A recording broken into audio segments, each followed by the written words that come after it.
shit.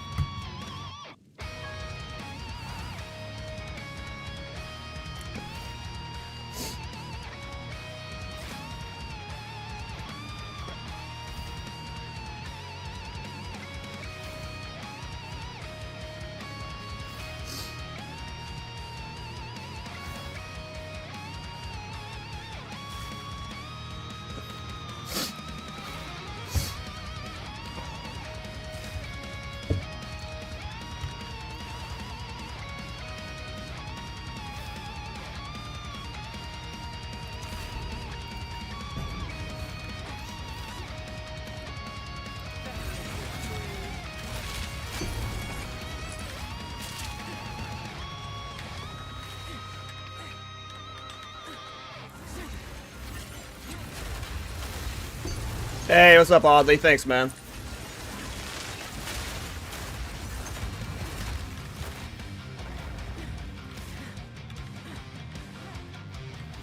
Hope you're doing well.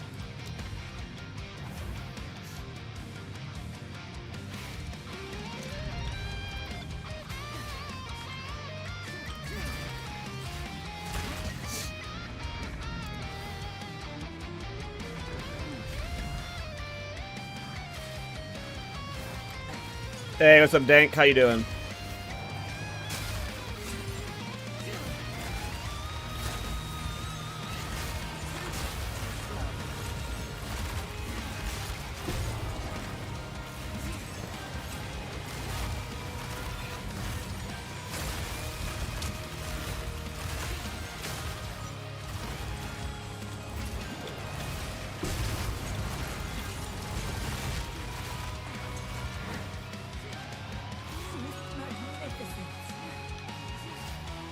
Enjoying the build so far? Oh yeah, it's super fun. It has been quite a fun build, to be honest.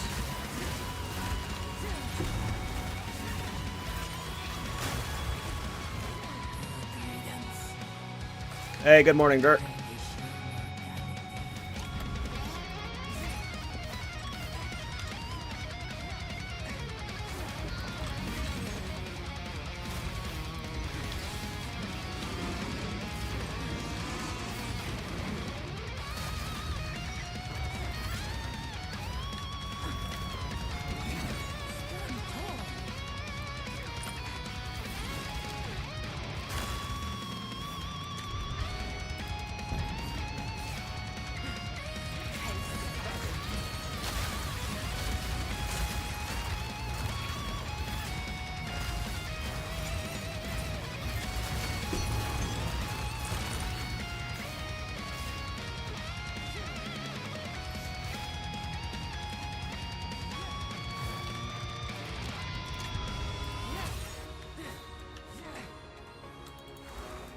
Starting the day with an Against the Darkness run, and then we'll do some Ride the Nameless and a bunch of maps and some bosses. I'm gonna be trying to get clips today.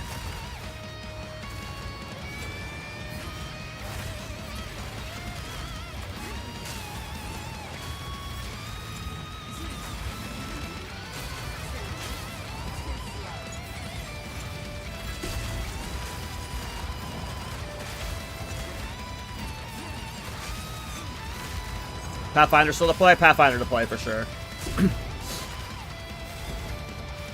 Okay, Ritualist is like probably like if you're doing the mathematical dweeb setup, Ritualist might end up being better, but Pathfinder is really nice for the build. I'm recommending Pathfinder to people. It didn't end up just being a flavor pick. It's just really nice for the build. It's not required. You can play it on Titan, you can play it on Ritualist, you can play it on Shaman. Probably play it on other things too pretty well. But I think... I mean, the whole thing about Pathfinder is it's kind of like a jack-of-all-trades type thing, right? So it's not like, you know... there's almost never going to be a build where it can only do it. But when you're doing a Pathfinder build, it's just like a quality of life type thing. And the amount of quality of life Pathfinder gives you... is just super nice. But if you weren't to play Pathfinder, I would say, like, If I were to recommend something for this build, it would be Titan or Ritualist for sure.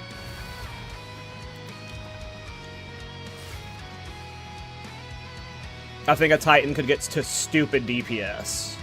But Ritualist gets 3 rings, so it gives you some flexibility there. I'm not sure.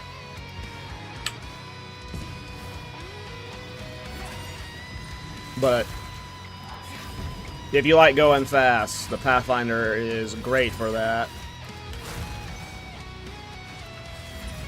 And we're actually getting a lot of powers out of Jewels. It's not the end of the world having to use a split personality.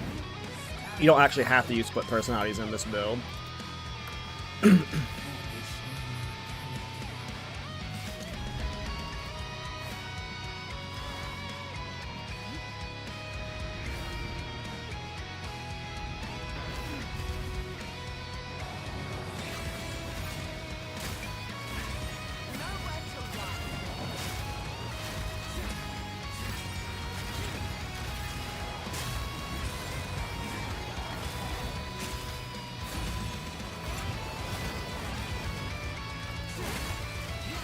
Oh, come on. Don't tell me we got the no rares from the start of it, too. We didn't even get a single rare, so we just had a whole 90-second AFK fest.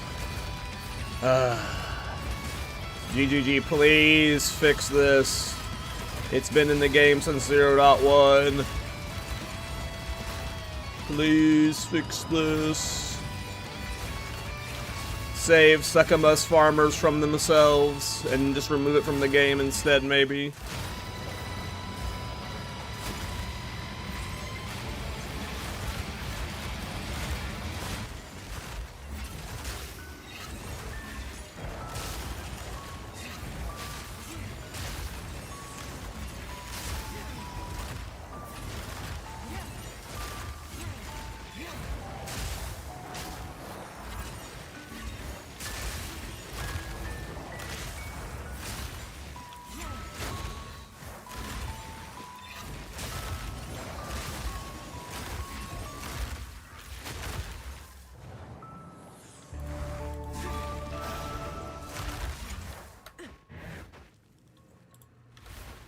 A moment of respite.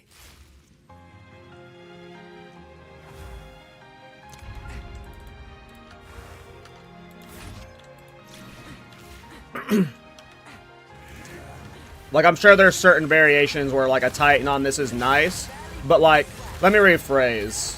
Titan is probably, like, better than Pathfinder in many ways, but Titan is not required in the terms of, like, what I was originally saying he might be required for. The amount of reduced skill effect duration you're getting from the Titan is so minimal for the build that you would need a very specific setup to where it ends up being better, and I don't like it, you know. It is not a reason you would go to play Titan for this build, because you can really fit this onto any Ascendancy. Like Abyssal Lich, I think you can play this on. Infernalist.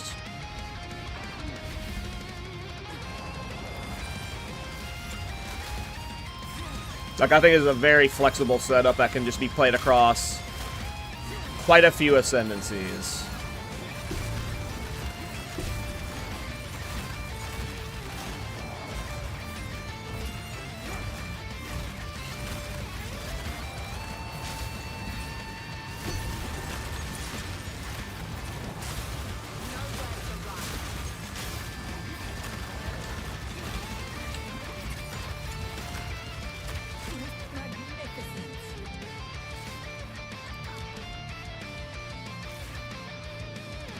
Oh, for sure. But the thing about Pathfinder is everything on their tree you can get, like, that's important, you can get on other Ascendancies.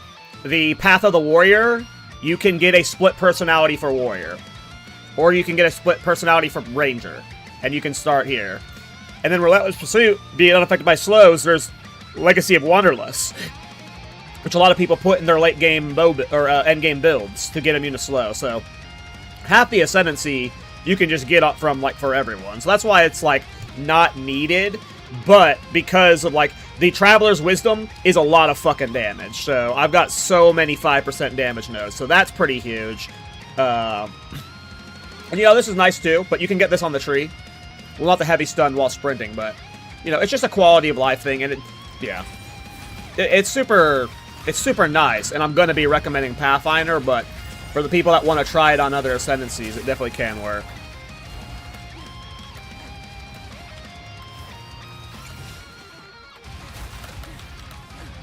Yeah, I think Brutus-led's... I don't know, I don't like that playstyle. It definitely would be good for this build, but I think this setup's better than Brutus for conductive runes, and I don't know, yeah, I just don't like Brutus-led builds. They're too meta. Everyone's doing them. But, yeah, it would work for sure.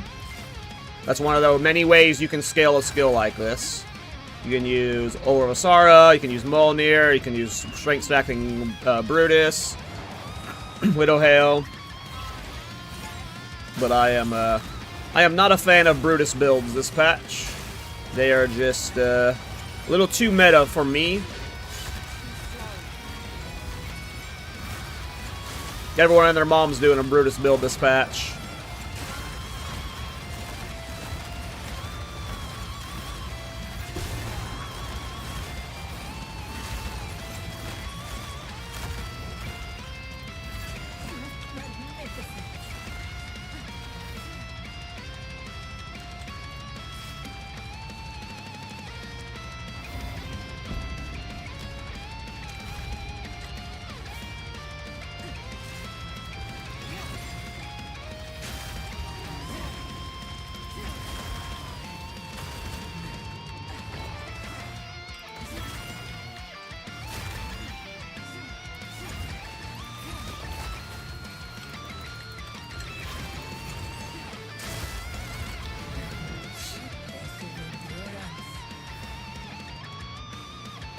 Yeah, Runic Ward Stack's really good too. I'm up to 1500. I'm doing it with just Rune of Annihilation right now. But yeah, if you had like a Giga Ward Stacker, it'd be good for this build too. There's lots of ways you can scale this build's damage for sure, which, you know, also makes it more versatile. You don't have to be playing, you know, the exact setup I am. It's a really cool build. Sending you a Last Flame Resistance? Man, I would love a Last Flame right now. I would love a Last Flame right now.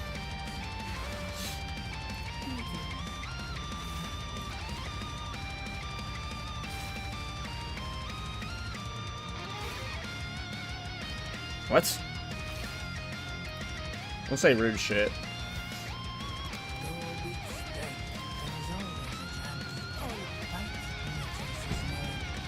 Okay.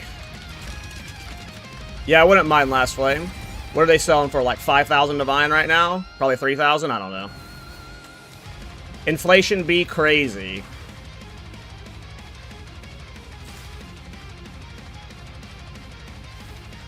I don't care if room types are unknown, because when the whole map's revealed, it's always... Yeah, we just go right through the middle.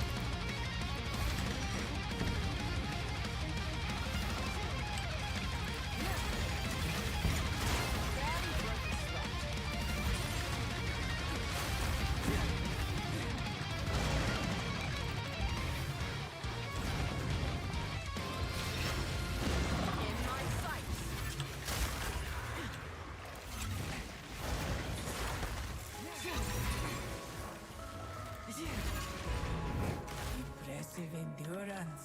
I would give anything for a sip.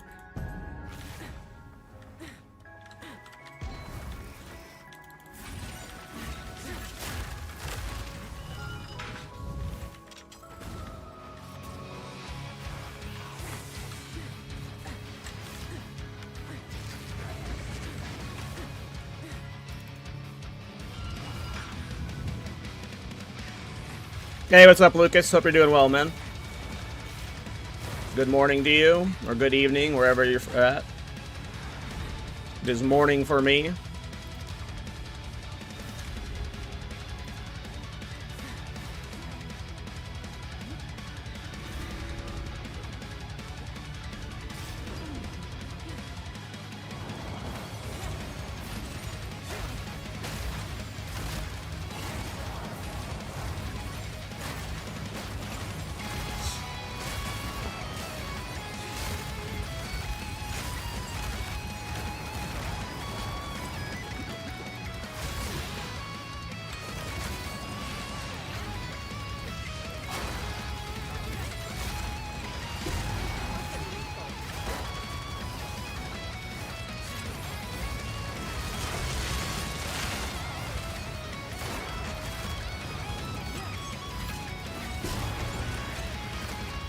Thanks, Crazy.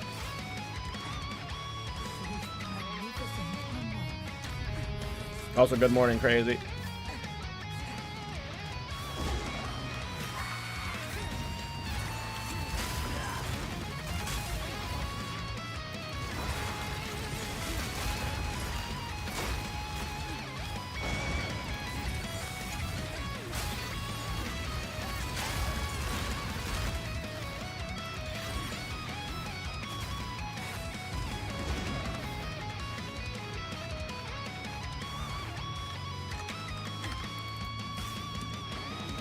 Yeah, build's great. Build is more than good enough.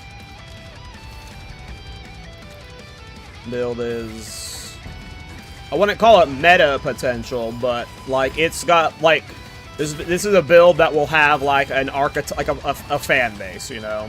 It'll have, like, its little following. There will be Conductive Rune players that enjoy this setup across many different ascendancies. This will just be, like, a thing. It's fun. And definitely good enough.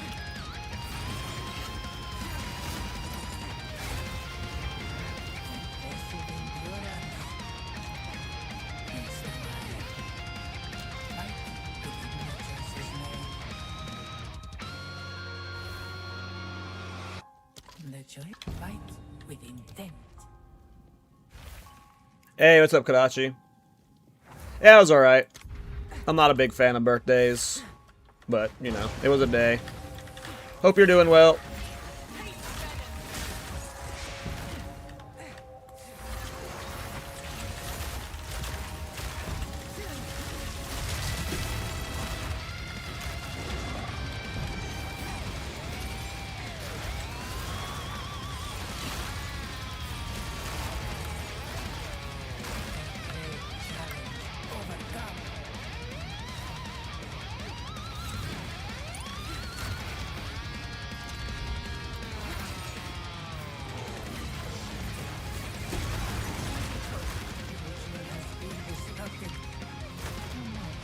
Is this build similar to Grade 8 skills? No.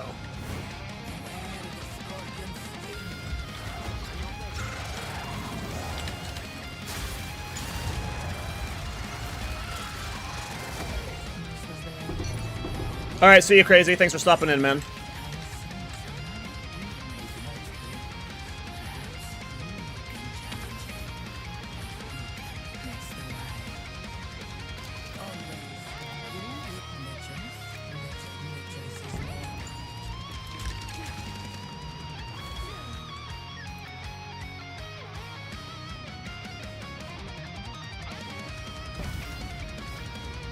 Yeah, I appreciate that, Kadashi. Yeah. Yeah, I appreciate you waiting. Because, yeah, I'm really excited about this technique. And yeah, I think you understand that, like, this is what, like, I don't care about the review, like, I don't care about the views, I don't care about the stream and shit. I care about, like, revealing the cool builds, the cool text that I get to, you know. And you, so, like, you know. I appreciate you having the foresight to understand that, like, I'd want to reveal this setup first and then, you know. So I appreciate that. I get where you're coming from that statement, because I'm sure you feel this, you would feel the same way. It's not like anyone owns a build. It's not like I own the concept or any of the text, or I'm even the first person to use Conductive Rune this build patch, but, you know. I'm also excited to see what your setup's doing.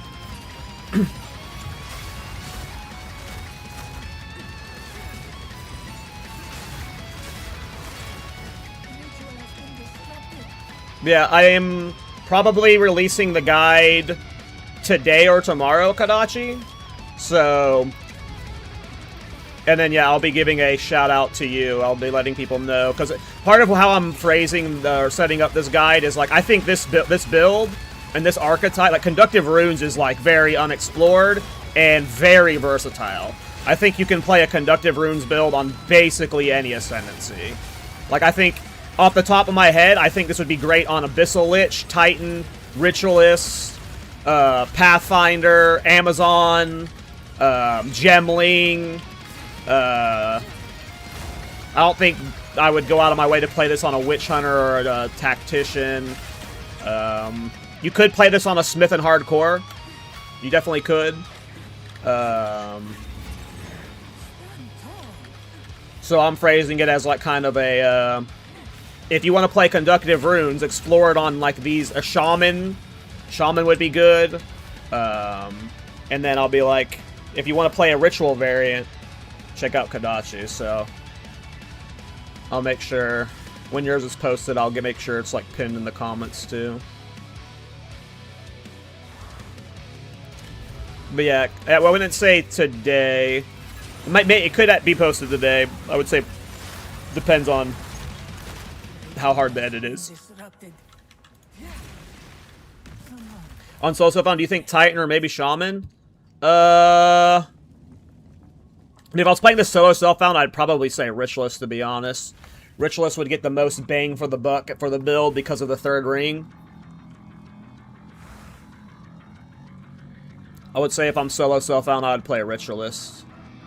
But that doesn't mean like Shaman or Titan wouldn't be good. Like Shaman's just overpowered. You get 120 free or 80 free spirit depending on how many charms you give up. Defensively, Shaman's overpowered.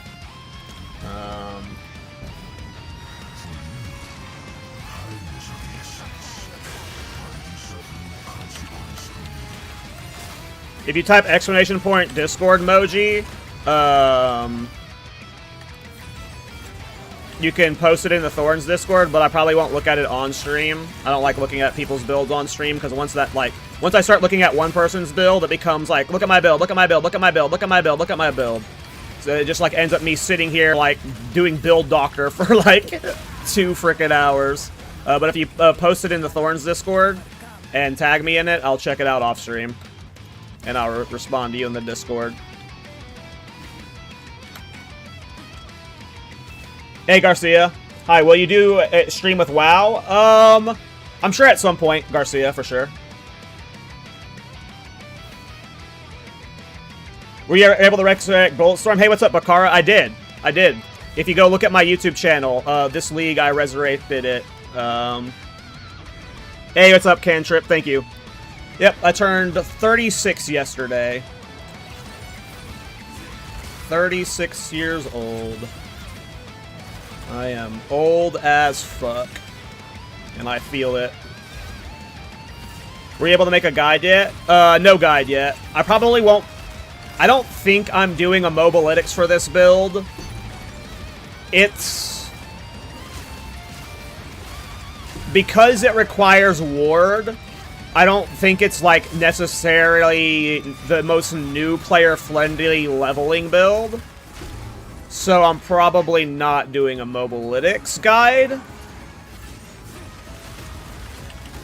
But I'll be doing a video guide for sure.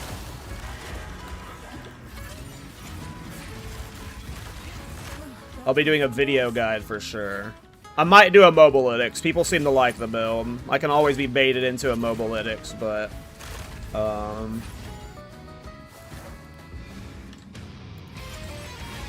the problem I have with Mobilytics guides is... when I write a Mobilytics guide, it doesn't matter if I say like at the top and like, you know, this build's not necessarily new player friendly or something. Like when you make the Mobilytics guide, that just like extends it to more people. And it's not that I don't want more people to see or play the build, but whenever I make Mobilytics builds for like sometimes builds that are like this tier, which is like not fully meta, it leads to like just annoying comments. Because like one thing about this build is like, so with certain builds, right? If someone's like, I'm dying all the time, right? How do you help that person? If I look at their PoE ninja and their gear looks exactly like mine and I'm not dying all the time, right? Like sometimes the way people play the game is just wrong or bad and your builds can't protect them from themselves. This build has a detonation time where these have to explode to kill, and it takes a second. So if you're some if you're some, like, you know, dork who's, like, dropping them on yourself and just running forward, and you're, like, running past them before they explode, and then you're like, oh, this build, I'm dying so much. Like, sometimes with certain builds, there's, like, they're not, like, brain-off friendly. You have to have, like, a brain when you're playing this. You have to, like, sometimes place your mines in the right spot, and you can't get too far ahead of them or you die. And if I make, I have found just from my year of making builds, if it's a build like this, that's not just like full herp derp, you press one button and everything dies while you're spamming W and only go in one direction, it'll always lead to those players playing the build and just being like, I'm dying all the time with this build, what's happening? And it's just like, you're standing on the mobs doing this, and you can't like fix that from those people. And I can't, like, ever be able to, like, help those people without seeing them play as well. So it just ends up being, like, you know, should you make mobalytics guides for the builds that aren't necessarily, you know, stupid-proof? Is, like, the main reason why I don't consider doing it sometime.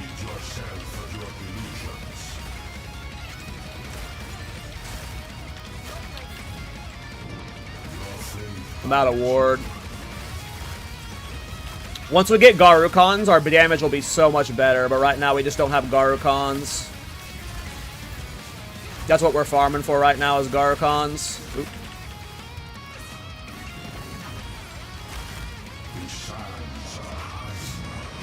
This is against the Darkness Zark, by the way, so he is taking 75% less damage. He is a tanky boy.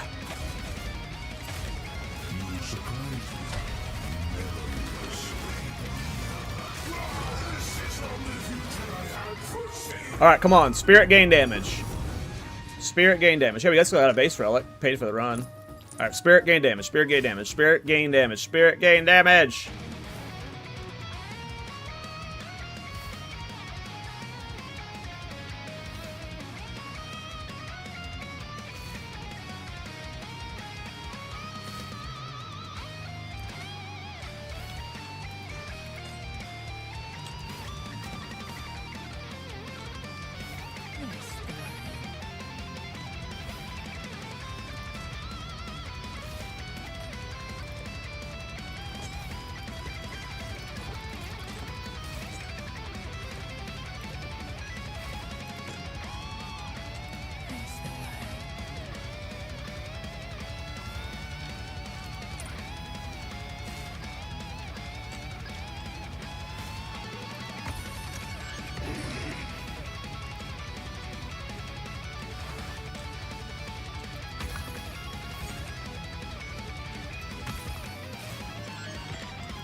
That is definitely a big oof jewel. That was not a W jewel.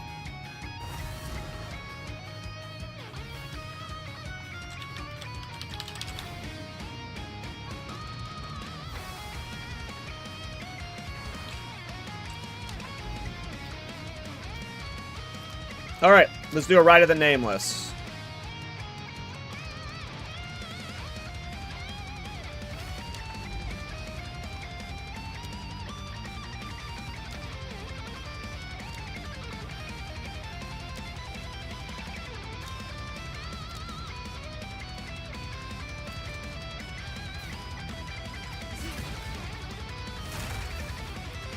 So yeah, shout, first of all, let me do a little bit of a build breakdown of where I'm at now. So shout out to Folk.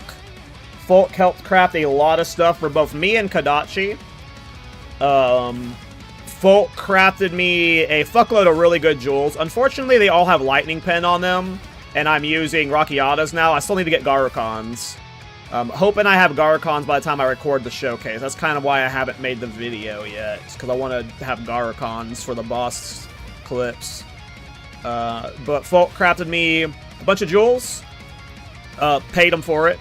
And hey, there's Folk right there. And then Folk also crafted me these gloves.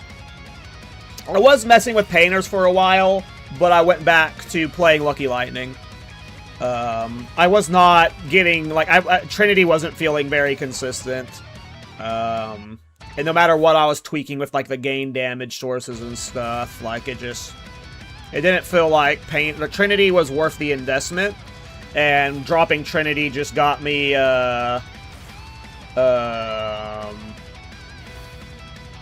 Blasphemy with Temporal Chains and Feeble to make me tankier. But yeah, Folk crafted me these gloves yesterday for the build. Oh yeah, we found that out last night. Folk whispered me and he was like, if you have any other crafts you want to do... Or no, I reached out to him to make more jewels. And he was like, if there's any other crafts you want to do, I want to learn. And I was like, well, I need a new body armor. I want to replace Morior's. And he crafted me this body armor. 211 Energy Shield, Runic Ward, triple res, 60 Spirit. It's just a Giga defensive... like, essentially, it functionally replaces my Morior's, but gets me a little bit less spirit, a little bit less resistance, but it got me a fuckload more ward. So I'm over 1,300 ward right now. And then after he crafted this, I showed him my gloves. We were gonna maybe craft a new ring or new boots, but the gloves, I had really, like, after I got off the painters, I went back to my old gloves, and they had, like, tier 5 and tier 3 rolls and shit. So then, he crafted this last night. Triple flat, so Fizz Cold Lightning. Chaos Res. Is this Blade zero striking? Once again, no. Blade doesn't craft rares for me very often. I'm gonna have to stop making builds with Blade. That comment's starting to actually start to trigger me. Blade doesn't do all of my builds, and he influences them in a very small percentage. All of my builds aren't Blade Zero builds. You can say that for Rabbit, though. I know Blade been playing a PoE 1 Spark build. Is he really? Is he playing PoE 1? No, I don't think Blade plays PoE 1. I think you got him confused with someone else. There's no way Blade's playing PoE 1, is he? I thought he hated that game. Oh, I need to swap that passive. Twice always knows how to troll me. But no, Blade Blade loaned me the Alpha's Howl. He's crafted, like, apparently he's spent, like, many mirrors crafting Alpha's Howls this league. And his, Ainge has like 100 of them. So he just gave me one of the ones he had listed. So that's what Blade gave me. These were crafted by Folk, though. I need to put these points here for the 16% over the 12%. Oh, it's a PoE 1 Spark MTX. Interesting. Oh, that's cool. Oh, yeah, Blade's build's cool. Blade build's cool. That, the crazy... Yeah, his Spark looks crazy. No, I'm playing Conductive runes. I'm playing stupid shit. I think your Frog Blood Mage? Yeah, Frog builds are cool. I really like Frog builds right now. I did want a Witch Hunter this bit league. Oh, let's do maps. Let's do maps. This fucking Blade guy. This fucking Blade guy.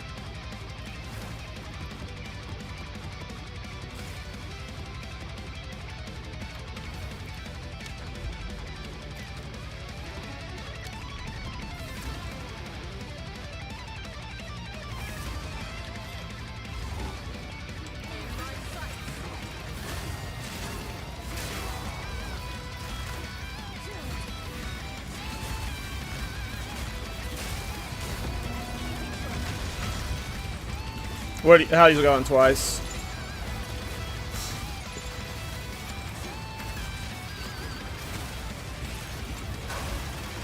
I forget, are you done with the league?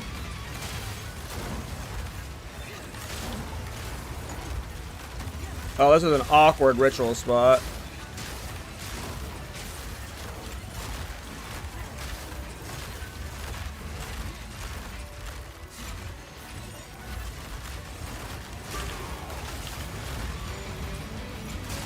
You're waiting for the Timmy League? Yeah, that's basically what I'm doing.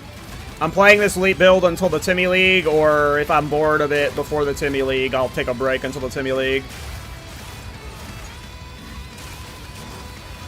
Yeah, I mean, unless a new build idea, like, exactly, twice. This is like my last, like, I was out of build ideas until Crazy Odd was like, you should try a Conductive Runes build. So, I'm basically at that point, and I don't know if I want to farm Divines for another build after this one before the Timmy League. Like, we're cutting it close in, like, time I have to optimize a build. So, yeah, I'm hyped for the Timmy League. I don't know what I'm playing. Do you know what you're playing in the Timmy League?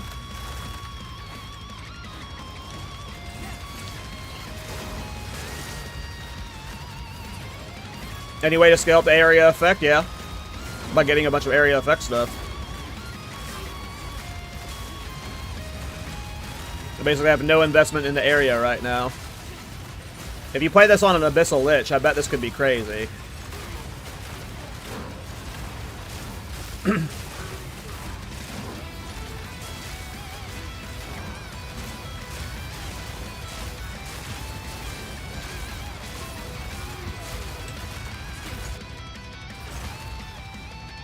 You gonna try Spark Pathfinder? Yeah. I don't know what I'm doing. Like, part of me, like, is like, why don't I just play Supporting Fire Tactician? Something I'm comfortable with. Something, like, I've played in hardcore. And actually try and make, like, a good hardcore run on my first character. Farm a bunch of Divines, and then maybe if I die on the second character, I do weird shit. Hey, we were just talking about you, folk.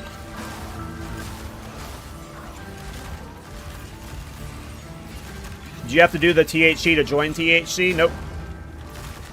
I think most people avoid THC when they're playing hardcore. Those people are weak, though.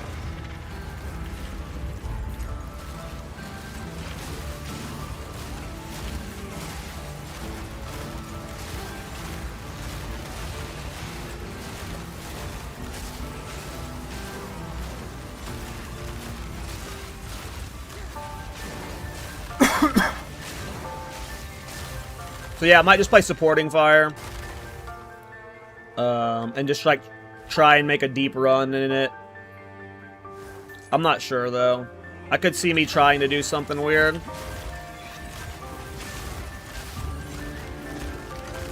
I think my league starter in the last THC league was actually...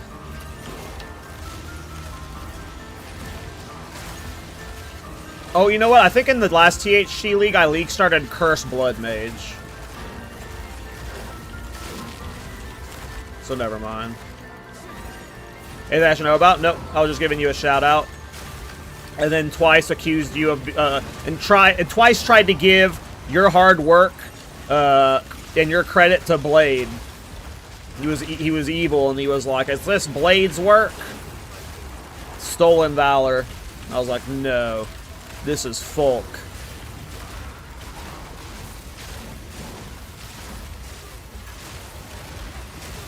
Try Manifest Weapon Smith. I've heard Manifest... I've never played Manifest Weapon, but everyone tells me it's just fucking garbanzo beans bad.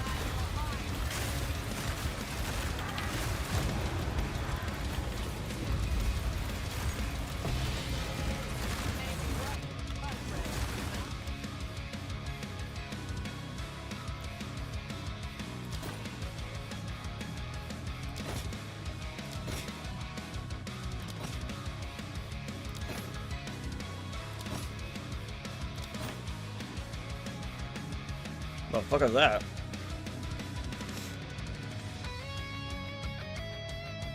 Huh? That's a weird gest.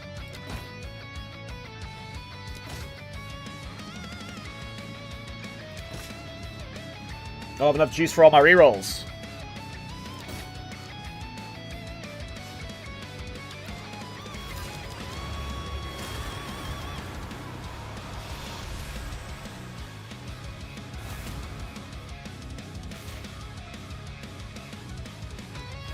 A guy put over a mirror into manifest weapon? Okay, I won't try that in hardcore then. Alright, next rite of the Nameless. I mean, if the question is if you're wondering if Lich would be better, in almost every single scenario, if you min-max a build on an Abyssal Lich, it will be better. It blows my mind that Abyssal Lich isn't... I mean, I guess it makes sense. Abyssal Lich is an expensive ascendancy, but...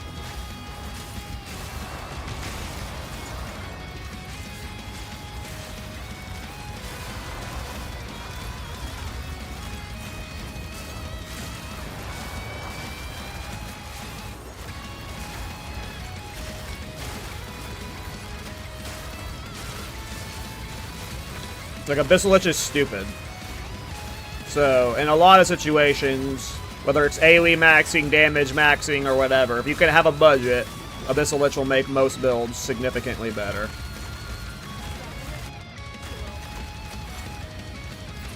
But even Lich on its own is pretty OP, so ignoring the Abyssal part.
If you say so, Mice.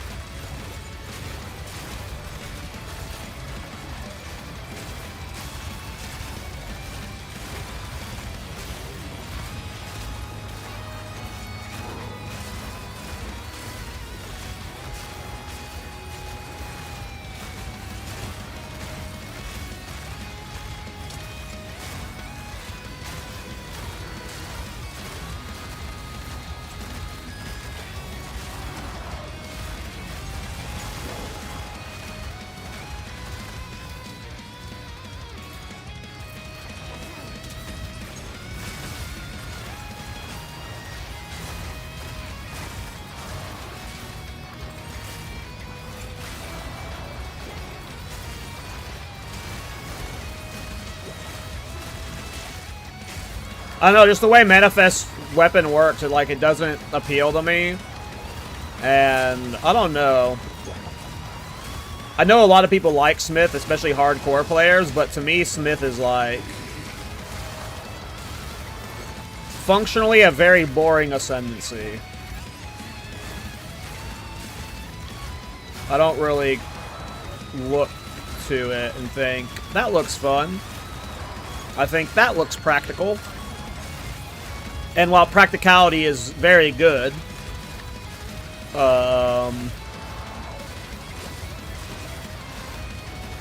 you very rarely need practicality as your base for weird off-meta shit. You need something that enables off-meta shit, and unless you're specifically doing a manifest weapon build,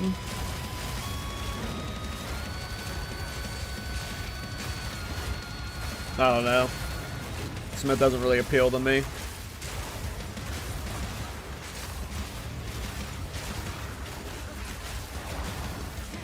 I am so much tankier than I was.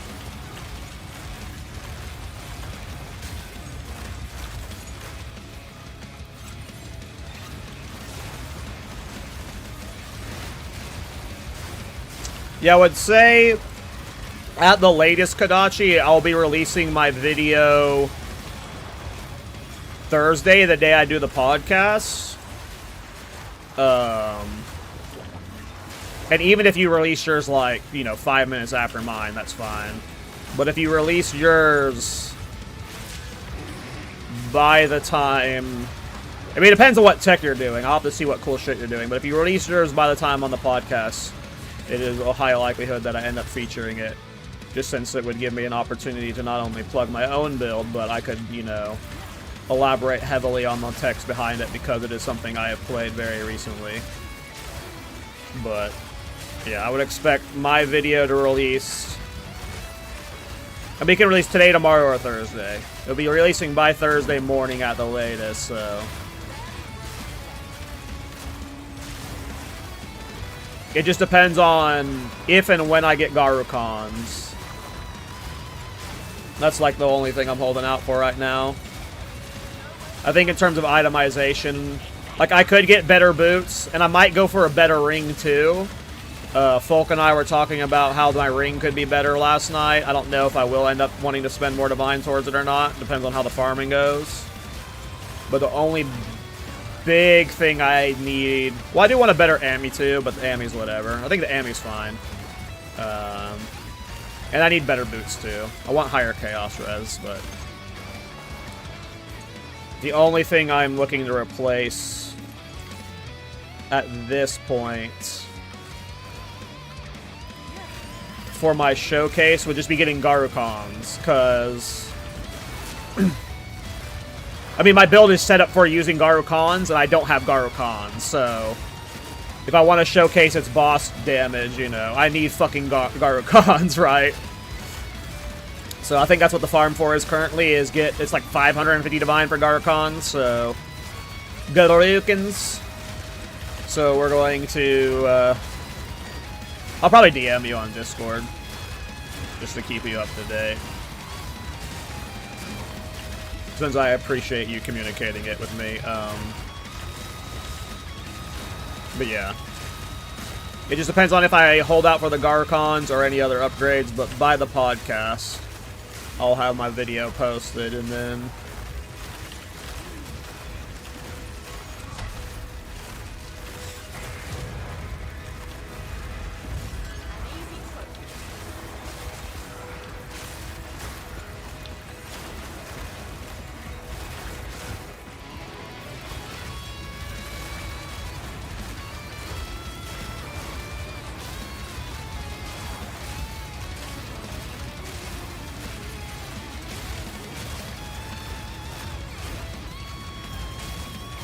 Is the current version still good? It should be. If you look at my YouTube videos, I made a Bulletstorm video like 2 or 3 weeks ago. It's updated to the patch. The current one is updated, so yeah. Appreciate you liking the content, Kingsley. I'm glad you like the build. Is the ring situation interesting? Well, the ring is really good. Like, every stat on it, I kind of like. Like, we have, like, the itemization of my resistances isn't ideal. I've got 10 all-res on my Ami. I've got 21 lightning res, which just ended up being 22 or 42 lightning res because of the Calandra's touch.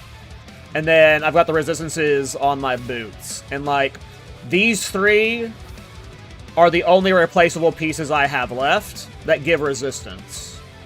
So, like, these 3 all have to, like, play off of each other to make sure I'm res capped and also getting my Chaos Res as high as I like it.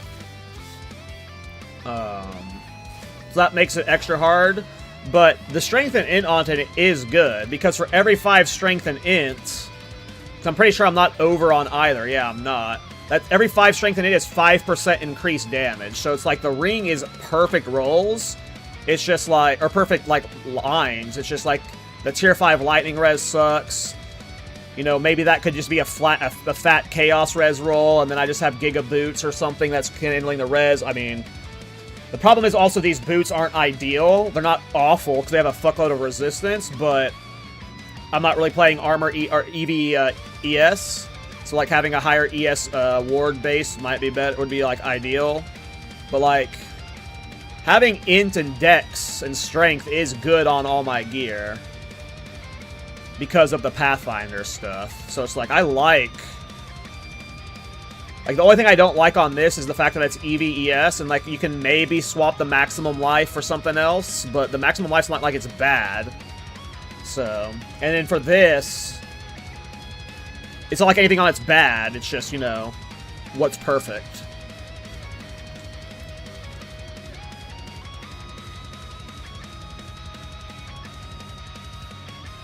Interesting, folk. Gotcha, we can do that later then off stream. I'll DM you. You can tell me what I need to do, and I'll try and craft it up.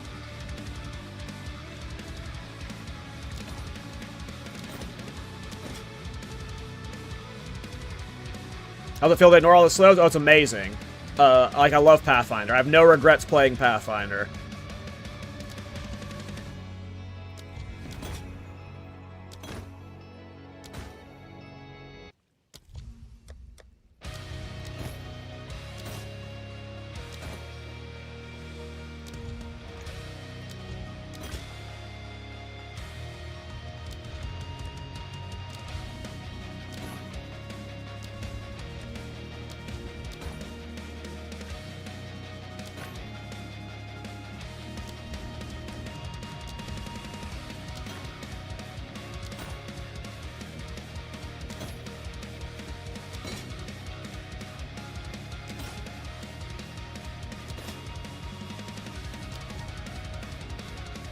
Can't defer it.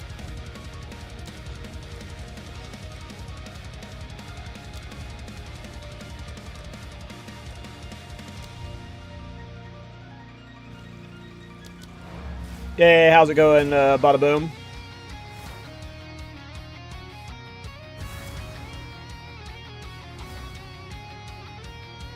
But yeah, I mean, I have no regrets with Pathfinder. Pathfinder ended up being really comfy for the build.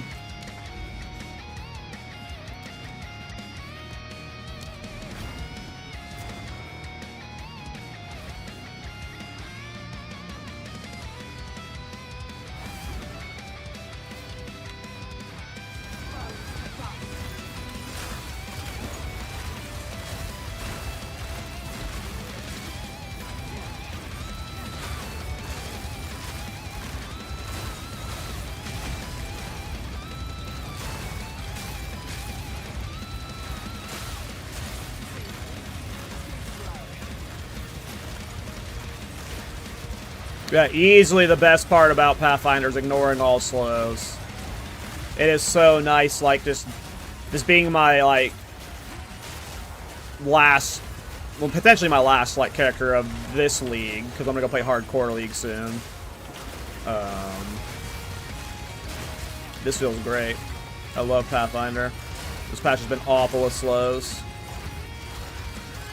I've never felt more free.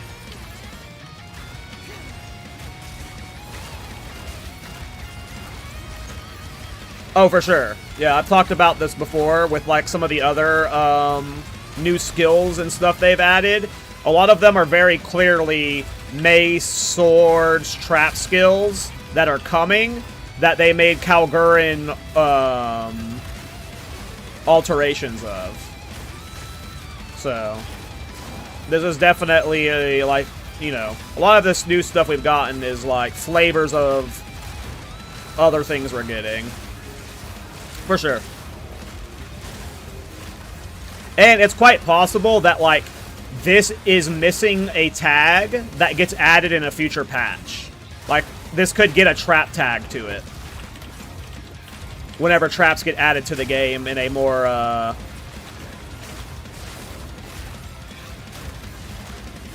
in a heavier level. So... Yep. I've had that same thought. Because also look at, like, there's, like, a tornado skill that's, like, just like the druid tornado skill that's just reskinned, right? Like, there's a lot of that. So, I think it's safe to assume that a lot of these are reskins. Or maybe not a lot of them, but some of them.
I love instant shocking bosses. It's so fun seeing like pinnacle bosses like Arbiter and stuff do the shock dance or the electrocute dance. Look at them dance. I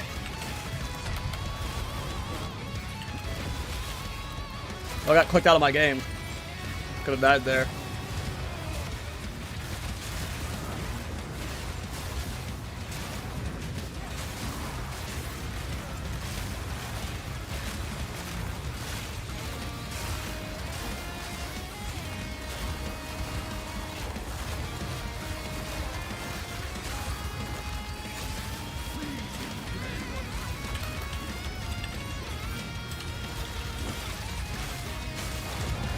I know, right? I don't think I've ever seen pinnacle bosses get zapped before, so it's funny actually getting to see it after so long.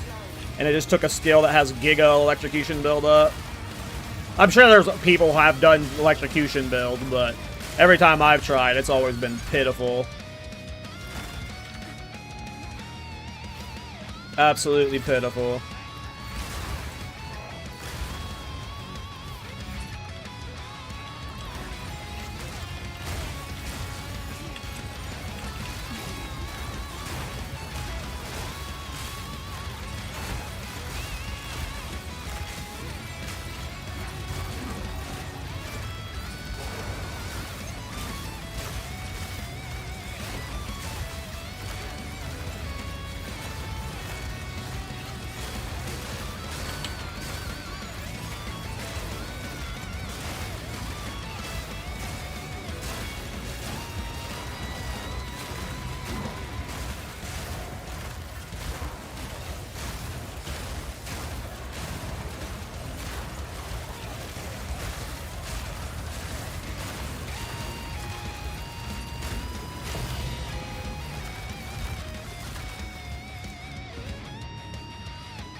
Oh wow, I didn't realize I was burning... Man, I'm brain off.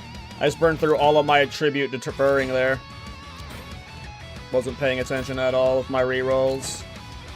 I've been doing different tablet setups, and I'm not used to doing this one that's got low deferral juice. Unfortunate. Wasn't paying attention. I've been doing juice tablet setups lately, so I'm used to being able to, like, infinite reroll with infinite defers.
I have a question for you guys. Do you think Sacred Reservoirs being as rare as they are is intentional?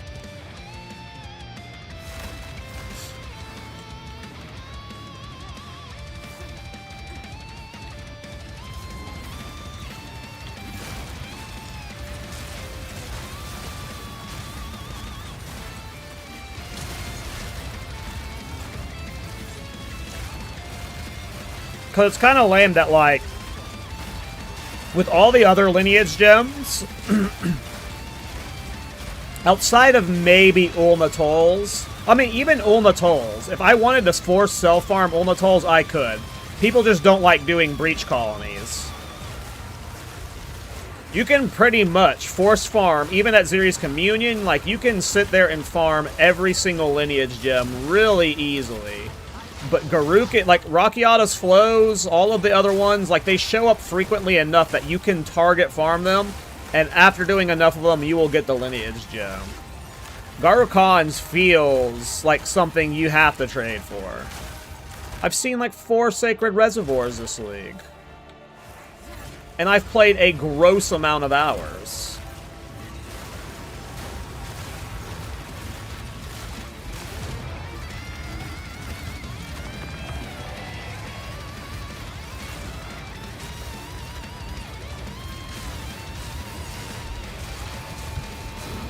And I would say Garukan's, for what it does, is probably more overpowered than Rakiata's Flow.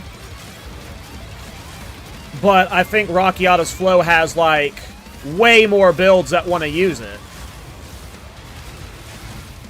Because Rakiata's Flow can go into attack and spell skills. Garukan can only go into attack. So, if, like, one of them were to be rare, I feel like it should have been Rakiata's, but...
Okay, no more diverse spam.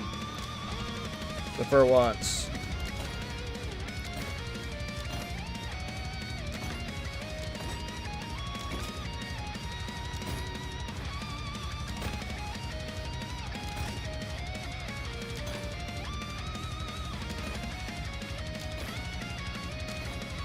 Where are all the whittlings? Minosuke.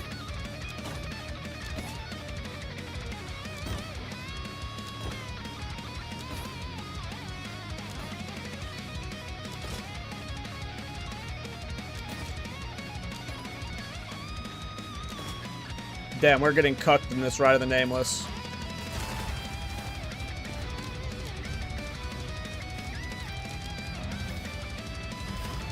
What's up, last one? Want to see something nasty? What do you mean? Depends on what nasty means.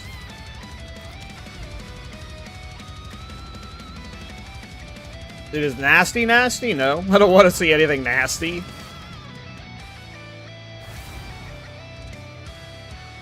I saw what you saw. I read YouTube chat. Oh, an item. Items can be nasty.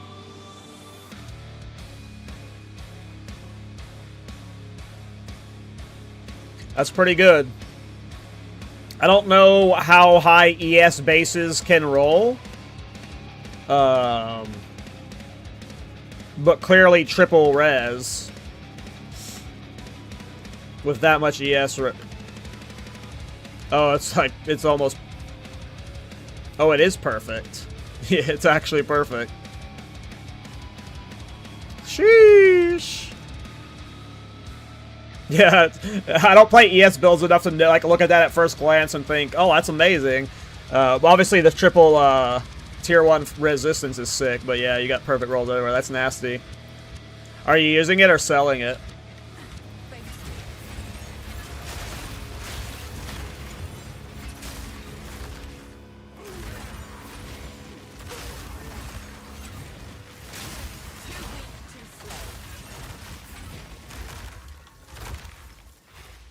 Using it on day, listening at night. I do that sometimes.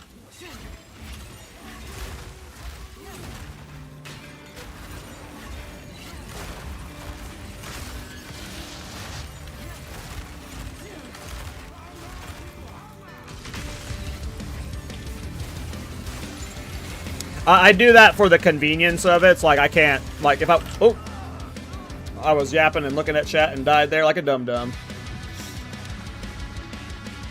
But I know some people like will only trade at night. That sucks losing that. Just have to clear a different way now.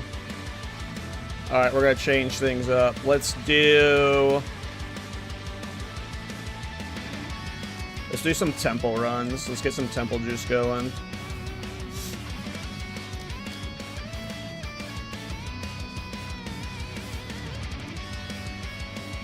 Yeah, everything at night is just like better roll ranges or something, like better prices and stuff, like because less people are putting into the supply, so people are buying out the supply, which makes like the price just naturally inflate. And then as more people wake up and get online, they start dumping what they farm and get in, so it like deflates the values, and then like there's this constant like up and down dip for whenever majority of the players are sleeping.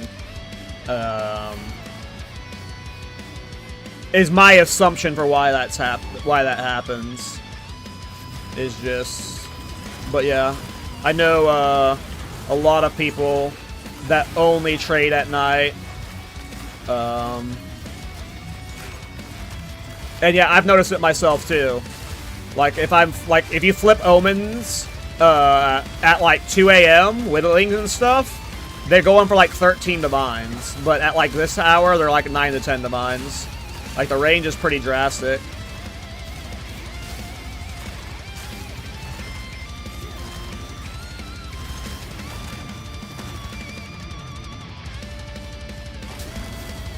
But I mostly do it just because, like, if I'm trying to, like, if I want a better Mage Blood, I'll play with this Mage Blood all day, and then when I go to bed, I'll list it for how much Divine I need to buy the new Mage Blood, and if it sells, I'll buy the new Mage Blood. Like, that's why I night flip. It's like a convenience flip. Like, I need my gear when I'm playing, but I don't need it when I'm not playing, so I try and flip the gear. That's why I will try and sell while I'm offline. But I don't ever actually, like, I never have enough Divine to where I'm, like, sitting on something to where I can, like, bulk dump it at a later time. I usually always need Divines, like, right this second. So anytime I get, like, if I had, like, 10 Whittlings on me, I would just turn them all into Divines right now. And try and get a Garukans or whatever.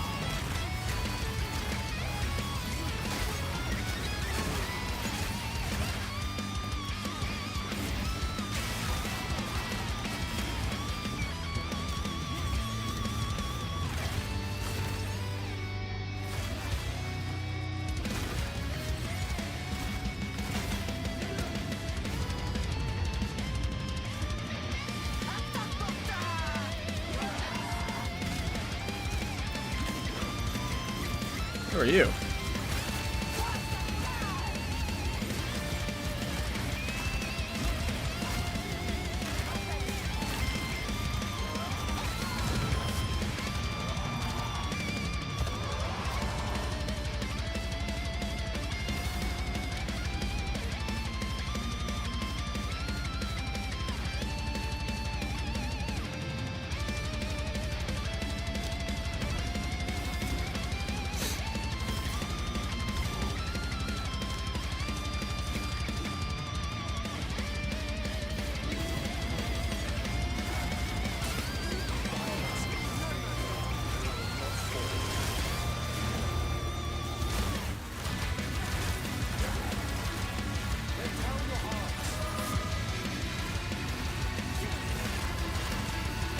Yeah, the frog builds are cool.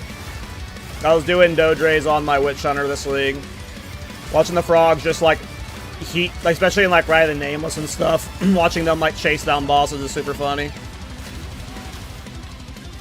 The frog stuff's cool for sure.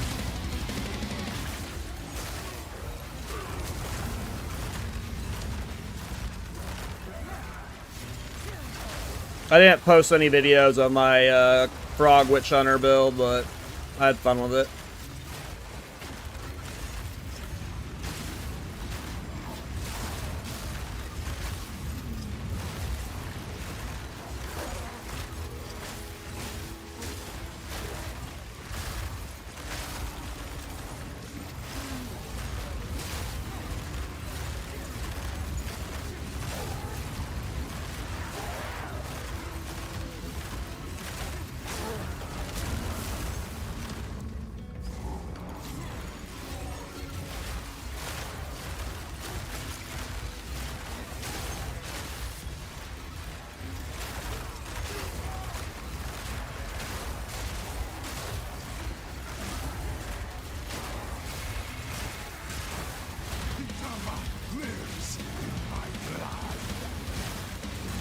Have any of you tried making big temples this patch? I re-rolled too many characters. Temples aren't, like, global. So...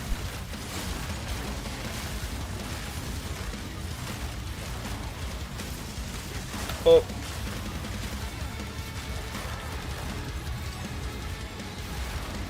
I'm so much tankier than yesterday.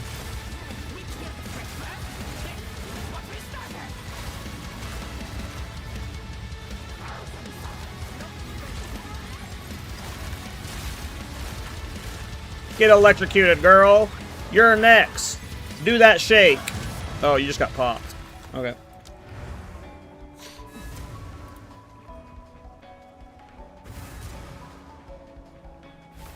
I mean, I do temple farming on most of my characters. Like, I got limbs. Oh, wait, I died. I lost my limbs. Fuck, I had a full set of limbs. I completely forgot I had limbs when I died earlier like a dummy. I do temple farming on most characters just to get limbs, but I just do it Zeri rushing. And setting up a Zeri rushing, you know, you need 30 crystals to get that going. So it doesn't take long to get a Zeri rushing going. But I haven't tried building, like, you know, a temple. And I know there are some people that were doing it early in the league.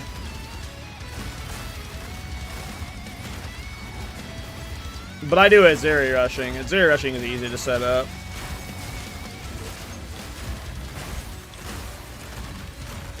I haven't gotten a communion yet.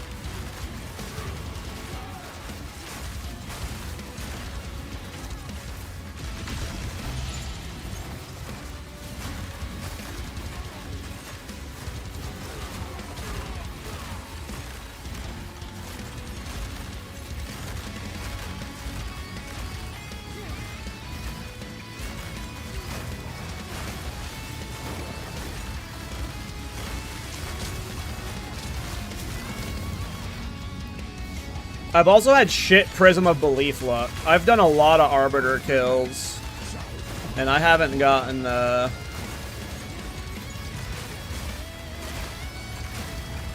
single Prism of Belief, except the very first one I got, I think. Which was the guaranteed one.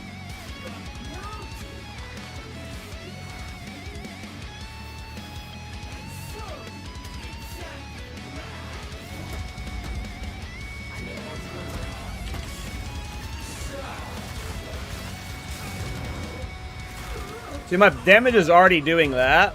When I have Garukon, I just have to imagine it's better.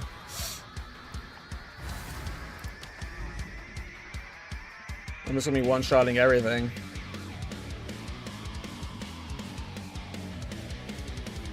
But can I self-farm my own one? As a drop, or will I have to buy it? That is the question.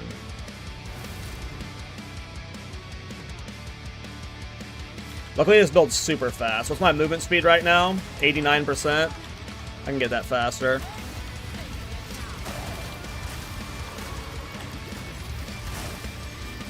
Do you know who Govther is on PoE Ninja? I'm guessing that's Kodachi. Kodachi's names are always gibberish.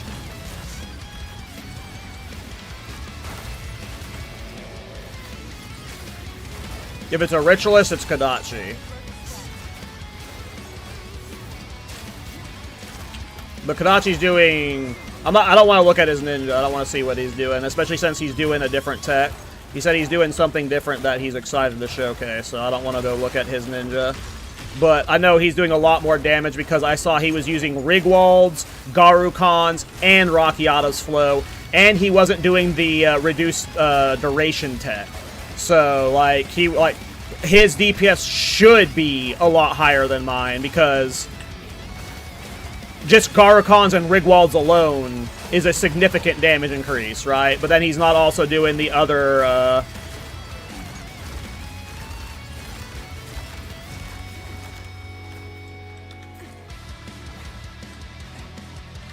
I mean, I saw he was using Garukons, Rigwald's, and Rakiata's the other day when he linked me his ninja. I don't know if he's still using all three of those. I'd have to look at his ninja, but... Yes. I assume Kodachi's damage is a lot higher than mine. What'd you say mine was at? 155k? Wow. I'm a lot higher than I thought I was.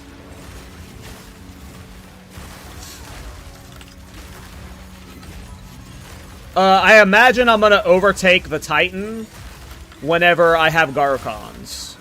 But again... Dude, I saw you this morning, you skyrocketed? I didn't realize that.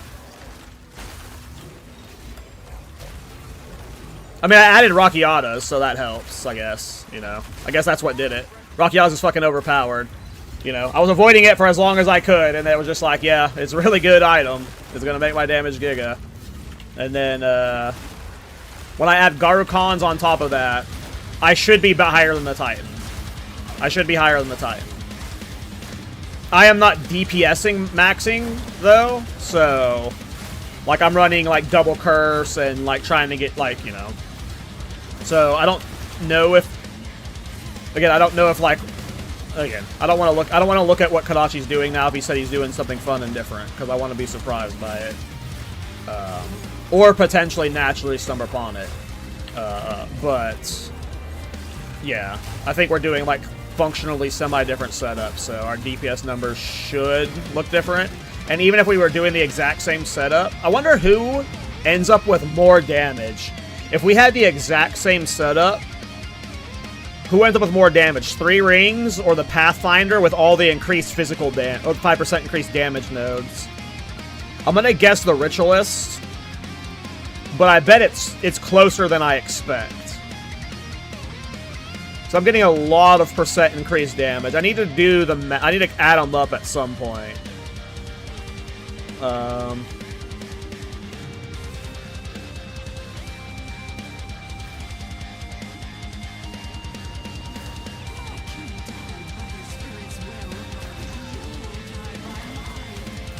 And then, yeah, yesterday I was messing with Painters and Tri-Element.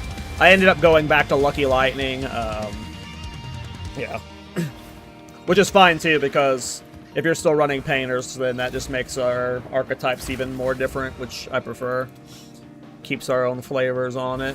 Yeah, I was painting Painters all yesterday, and then Trinity, and, like, it didn't feel worth it. But I'm also just, like, defensive-oriented, and I've said this before, if there was, like, one defensive layer I could fit into every build, every single build at 0 cost, I would put Blasphemy, Temp Chains, and Feeble into every single build I can play. I love using Aura Curses as a defensive layer, so getting rid of Trinity just enabled me to play, you know, how I like to play.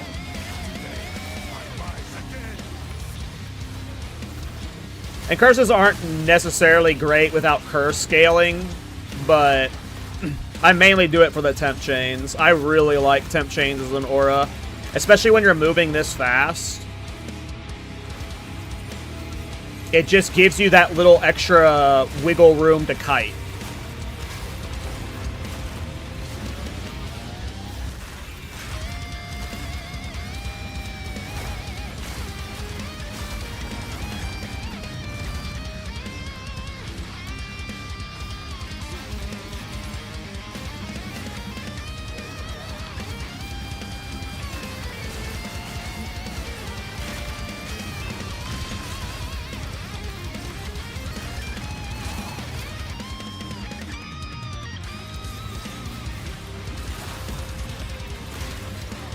Yeah. I don't like that idea either. I don't know. I don't like Original Sin scaling. It just... I don't think so. We need too much... With this build, no. Because we need, like, to add... I mean, can you get it on a lore weave? Like, maybe if you can get the effect on a lore weave, but we need so much flat damage that, like, it doesn't matter what Original Sin does, you're losing just, like, maybe on the Ritualist. On the Ritualist, maybe you can fit it in, but I think that's getting fancy on an already fancy sandwich. This build doesn't need Original Sin to make it cool. That doesn't mean there's not a layer there to scale it, but... You know... I'm already, like, blasting bosses, and I'm not even close to min-max, so... I imagine Kadachi... I mean, are you, like, one-tapping Uber Arbiter? Or I guess there's no Uber Arbiter anymore, but Arbiter? I'm guessing you're, like, one-shotting Pinnacle bosses with your damage. So, like, why try and force in more? Like, that's how I feel about it. Like, could it work? Yes, but, it doesn't feel worth exploring.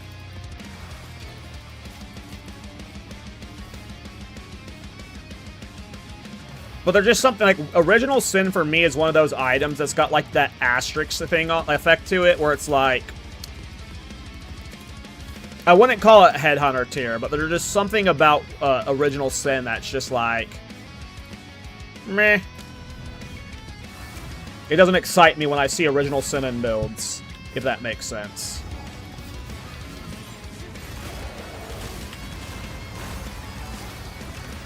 You're building 200% deli? Gotcha.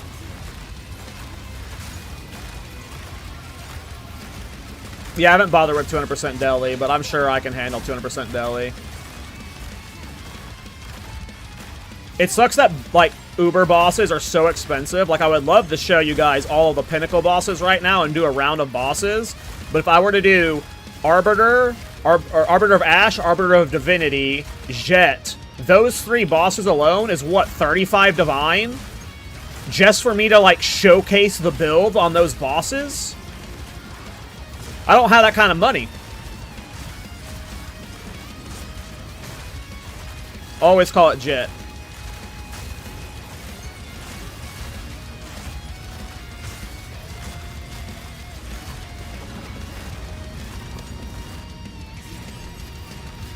Forever Jet. Other bosses are easier to showcase on. Like, Exhibition boss is easy to showcase on. He's cheat. Ride of the Nameless, or not, excuse me, not a Nameless. King of the Mist is easy to showcase on. But all the bosses you want to do showcases on, they're like, you know, 11 to 15 divines per attempt. And that's unfortunate.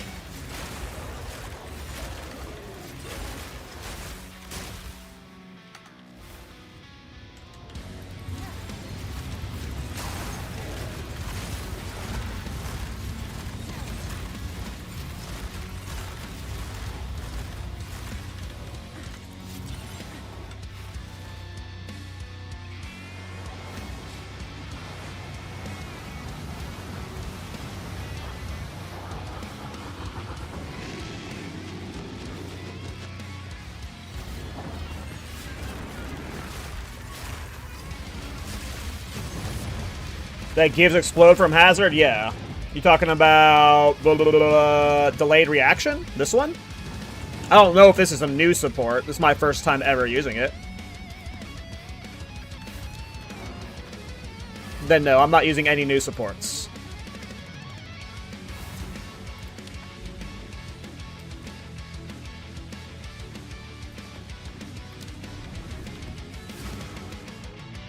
Are your rings both good? I have an extra laying around if you need. My ring is a good base.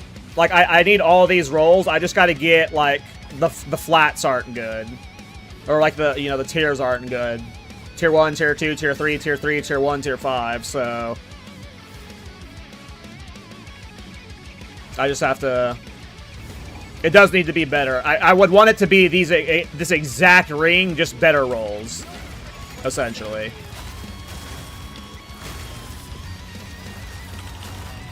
Because the strength in it just does so much as a Pathfinder when it comes to getting the extra damage on my tree.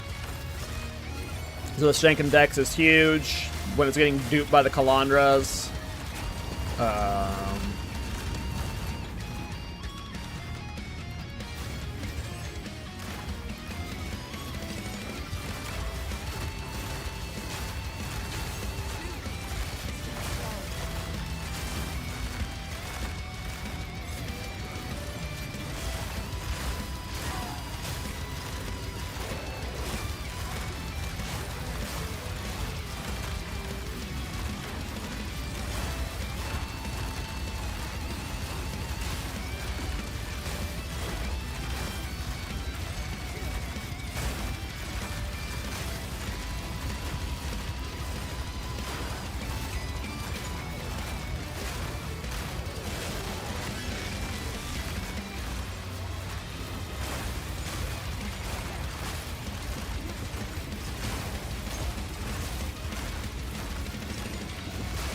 What does Ioneers do? I don't even know what we're talking about. I'm not using Herald of Thunder in my current setup. But yeah, I don't have room for it in Conductive runes. Not with how I'm playing it. If it goes into Herald of Thunder, I would have to ditch Mana Remnants for it, probably. It's like Detonate Dead for Electric Rune. Oh, that's cool. I could see that being good in Herald of Thunder for sure. Does it have, like, chaining effects to it? Or is it just, like, slightly more AoE?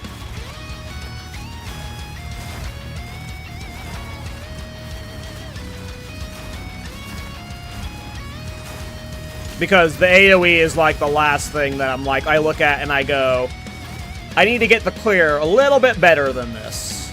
Like, the clear's not bad. I can handle Ride the Nameless, but, you know, it's not, you know, S-tier clear. But I don't think I need more damage. My damage is already crazy. Like, everything dies in a single pop. We just need bigger pops, which...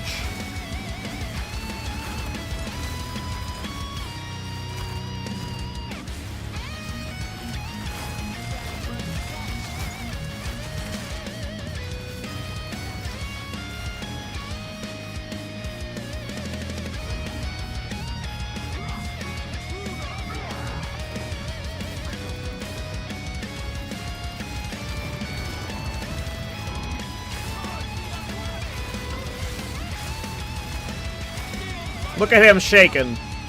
I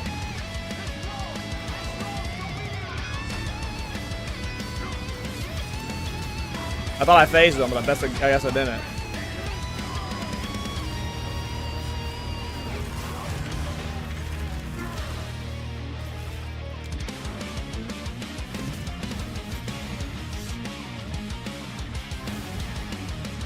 Give it a go on your main skill. If anything, it's very cheap.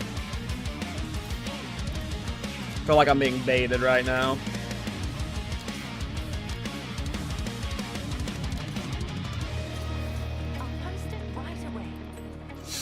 Supports any skill which can deal damage. Lightning damage from supported skills can inflict electrocute, but supported skills cannot inflict shock. That sucks. I need shock. So I would not ever want this in my main skill. I would never, ever, ever, ever in a billion years want this in my main skill. I want shock. This is awful in my main skill. So I would at most put this, like what Kodachi said, in Herald of Thunder.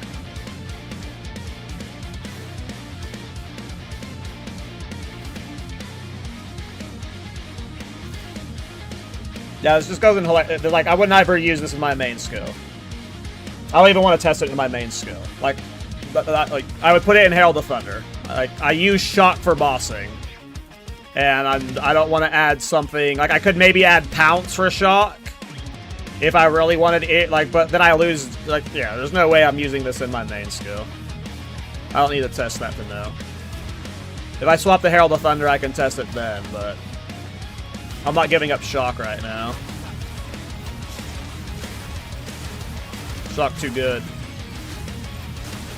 Shock more damage on bossing.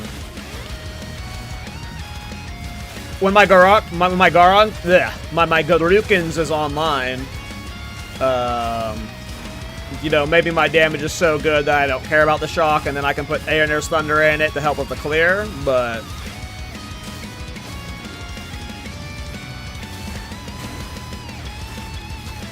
I don't want it in this skill. I would need to put it in Herald of Thunder, I think.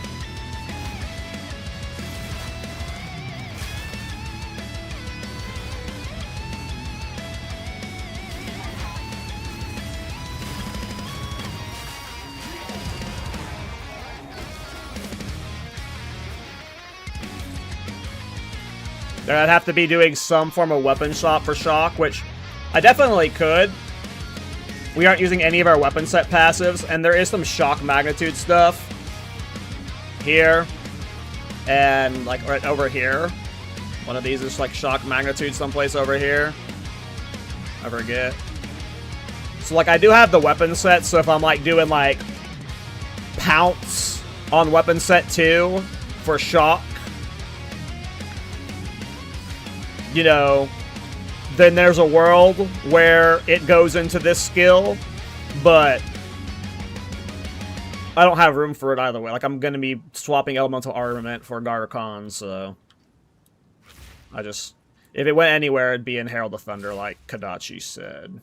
Which, I could see me eventually adding Herald of Thunder and, like, ditching Enfeeble to get an extra Spirit Gem, because, you know, I could easily just drop this, add, you know, drop the Vitality 2, add Herald of Thunder, Herald of Ice, regrab, Coming Calamity, like, so. New player here, what are you doing right now? Doing an experimental new build, so we're like, you know, trying to optimize and refine it, I guess. But you know what? I will put it in the skill. Just for a map. We will see what it looks like to appease. To appease the request. I don't know if you're still here, Johnny, but interesting. That's what it looks like. I've never seen this before. So it does like an aftershock.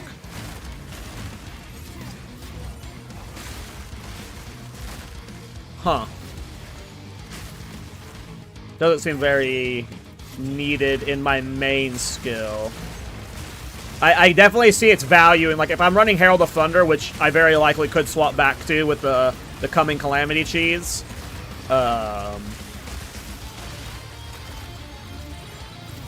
could see me slapping it in that. Because the clear is helpful, but I don't think it's needed in the main skill. It's a little bit extra AoE. Like, if it was, like, causing a cascade, I maybe need to see it in a bigger density. It's definitely helping, but when this last support gem's supposed to be Garukon's and it's giving up shock right now, it's not worth it in the main skill. I could see this being amazing in Herald of Thunder. Or not amazing, but very useful in Herald of Thunder.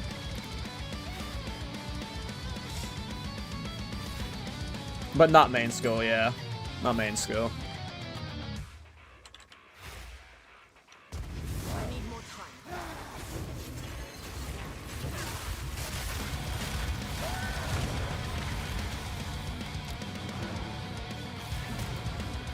Kadachi, did you ever try any like Giga AoE scaling? Because that's the one thing that I probably won't be testing on this character. That I am very curious to see what it looks like. Is just like a Titan getting all of these like attack area nodes, all these attack area nodes here, or a Lich doing area scaling with this. I want to see how big the rune pops are. I mean, yeah, Abyssal Lich would be the obvious one, but I've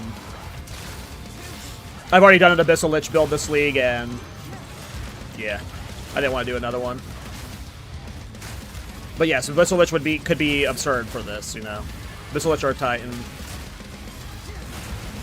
But I haven't even tried doing like just basic increased attack area nodes on the tree with my Pathfinders. The most AoE scaling I've done with it is Verana Siege for a little while. I was using Verana Siege until today. Which is, I think, 30% more area.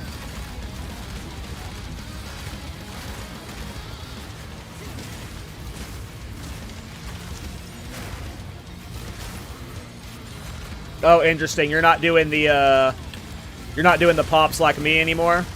You're doing walkover runes. I think, okay, so I understand now. I understand now how your damage is so high on Ninja based off what Crazy said earlier. And I also understand why you said you haven't really been doing Pinnacle bosses and have only been farming 200% Deli. Because the no pops version is definitely really good in a non-bossing scenario. I'm curious how your setup does in, like, Pinnacles, but if you're just sitting there farming 200% Deli with non-pops, I imagine with like concentrated area, it's really nice. And obviously if your damage is absurd, right, you just need like one of the runes that touch them. With Spiritfield, interesting. Don't tell me anymore. I don't want to be spoiled. Oh, you push them into it. That's funny as fuck. Okay, that's hilarious. That's hilarious. I won't be doing that. But that's funny as fuck. That's funny as fuck. that is a very Kadachi thing to do. It's not something I will be doing, but I like the idea of it. I don't think that would be very practical. As practical as the pops when it comes to, like, bossing. But like you said, when your damage is high enough, it's fine, right? But, like, at a lower damage threshold, if you're comparing the... I'm just visualizing, like, the spear field pushing them back. Like, you're just shoving them into your runes. The pop setup is just more consistent at a lower damage threshold, but that is a very creative solution to not having to play the pops. That's very creative. I like that a lot. We'll definitely be showcasing that on the podcast this week if your video is released Thursday or whenever, because that is a... I was curious what you said you were doing differently. I'm sure there's other things you're doing, but I like that tech. That tech's hilarious. I'm sure with your budget, it's like, it's more than practical enough, so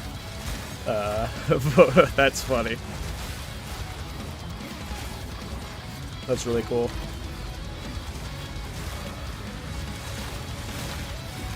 It's funny, I mean, this is the reason why we love Path of Exile 2, right? But these, like, off-meta weird builds where you're like, there's no game out there that has as much creative expression as Path of Exile does outside of games like Minecraft. Like, outside of, like, actual games like Minecraft that are, like, you know, sandbox, you can build literally whatever you want type things, there's not a single game that has this kind of creativity where a player can do literally whatever the fuck they want. Like, in some games like League of Legends, you can see, like, people play, like, Ezreal, sometimes attack damage, sometimes, you know, ability damage. But even then, is at such a small scale to Path of Exile, right? Like, there's no game out there where you can literally carve your own path and do whatever the hell you want. And I think this build right here showcased a wonderful example of how two different brains can approach the same problem. This rune skill has a problem. When you place them, they don't detonate baseline, and enemies have to walk over them. And mine and Kadashi's approach to how we solve that couldn't have been more different. And yet neither are wrong. And both are equally weird. It's just like there's no game like that where, like, any other game, if Kadachi and I were both playing this build, by the end of it, 99% of it would be the exact same. And it's a perfect game. It is, as someone who works in design and is considered, like, I'm a creative person. I do writing, I'm just a creative person in general. And there's just no game that, like, scratches that creativity itch that just lets me do the freedom of expression of whatever I want to do in the moment, like Path of Exile. And I think that's just a perfect showcase of it. That, like, Kadachi and I have very, like, this is an off-meta build that should only, like, usually with off-meta builds, there's not very many ways you can fix them.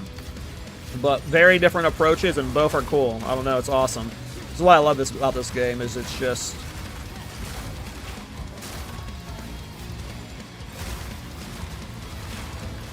The developers are like the ultimate form of yes and.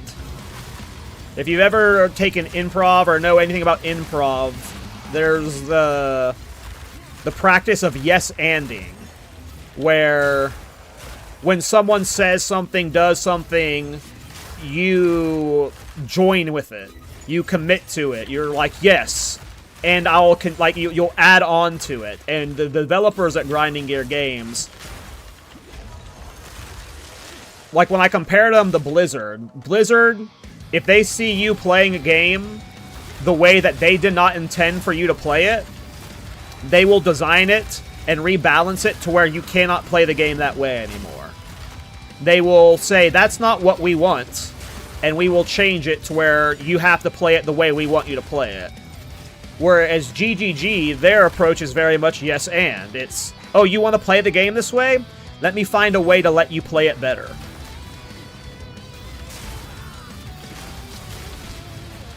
And I know, like, a lot of people like to shit on GGG for, like, they nerf stuff into the ground. I don't think that's their approach to balance at all. I think GGG, over the course of the last 5 patches, I've seen a lot of really weird and off-meta builds that were played in ways that GGG clearly didn't intend, and then GGG went out of their way to enable. And made buffs for. And found ways to make better.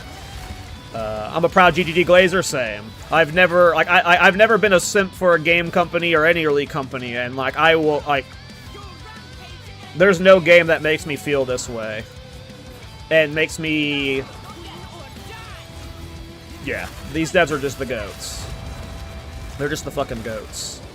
And, yeah, I don't know, there's just, when I play other games now, they, like, feel, like, hollow to me.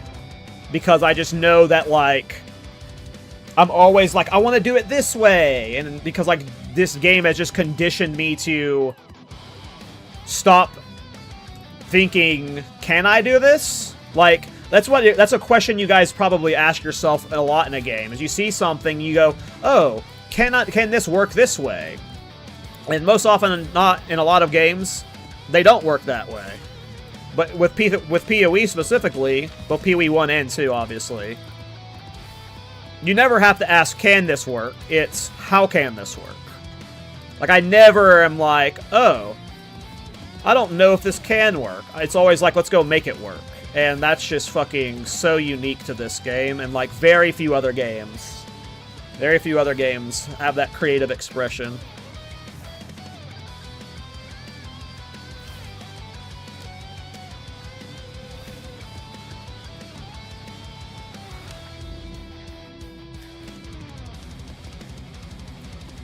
And then it's the developers wanting to enable it that's most exciting it. I mean, yeah, we're still in early access. I also give GGG a lot of passes on the early access stuff because, like, the game is still very incomplete. We're missing 4 core weapons. All the classes in the game still don't even have their base ascendancies. We're missing 2 still, I believe, right? 1 for Druid and 1 for Ranger. So, you know. Waiting for Dagger class. It's funny, I always piss people off with this. I'm a melee main. I know it's hard to tell this patch. I've played very few melee builds this patch because I've just played every melee skill in this game 10 times at this point, but I'm a melee main. But of all the melee skills and weapons, daggers are the ones I'm least excited for. I want flails, axes, and swords infinitely more. I do want daggers. I'm not saying I don't want daggers. But I am waiting for Duelist, Templar, and Marauder way more than Shadow, personally. Though Shadow, like, if Shadow came next patch, I'd be fucking hyped beyond, like, out of my mind. But yeah, I just like melee weapons, so any melee weapon makes me happy. Swords, axes, flails, daggers. They all make me happy. I just know Shadow's, like... My concern with Shadow is the dagger archetype, and that archetype in general, is very ranged-oriented. So, like, despite getting daggers, a lot of the dagger skills are not going to be melee attacks. Shadow's also coming with traps, and traps are probably, like, a pseudo-range skill. So, I'm just less excited about them, because I know... Shadow probably is going to have, like, maybe a few spells, too. Like, chaos spells or something, like... So I just don't know if Shadow's going to be very melee skill dense, is, like, the only reason I'm a little soft on them. Do you think they'll showcase all this at ExileCon? Well, GGG has confirmed that, has said many times in the past that 1.0 for them doesn't mean all of the weapons and all of the classes. Like, I think for 1.0, we're getting maybe 1 more class, at most 2, but we are not getting everything by 1.0. GGG has stated that 1.0 for them means the campaign is done. So... I really like Melee too. Yeah, Melee is the main way I play. Like, almost all of my builds in other patches, like... I would say like 66 to 75% of them end up being melee builds. It's just at this point, none of the melee skills that got added I was very keen on. And I've just played like... I played Whirling Assault like 5 different times last patch. Like, I really don't want to do another Whirling Assault build this patch, right? Like... I don't want to bring up that whole...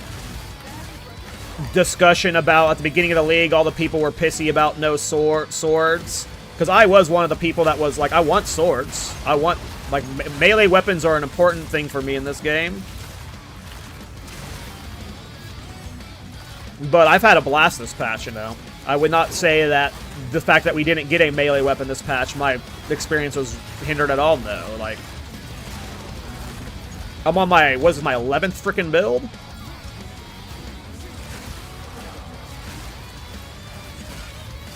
And then we got the Hardcore League coming up. Like, I don't even want to go play PoE 1.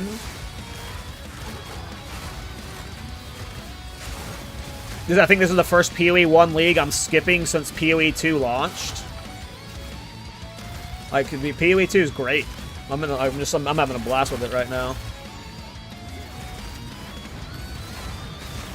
Giga Glazer over here.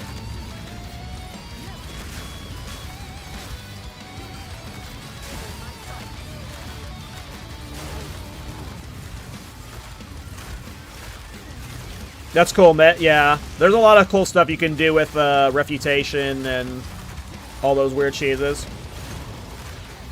What skill do you think is a good setup with Skin of the Loyal? So, I was just doing a Witch Hunter build. I was talking about it earlier in the stream. I was doing a Dodre's Undoing Witch Hunter, the damage curse builds, with Skin of the Loyal. In general, with Skin of the Loyal, since you need every single piece to be a resistance piece, and you're just trying to resistance max, you just have to, like, you unfortunately have to pick a meta skill. Any meta skill will work. It just needs to be a skill that scales really well on its own, with gem levels and damage. So I'm not very well versed in those builds. I don't know what those builds are. Maybe Shield Wall. But when I did my Skin of the Loyal build on a Witch Hunter, it was with a curse. It was with Dodres.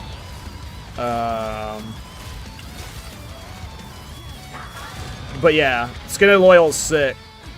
You just slot whatever meta skill you can into it. If you're playing with a shield on a Smith, maybe Shield Wall.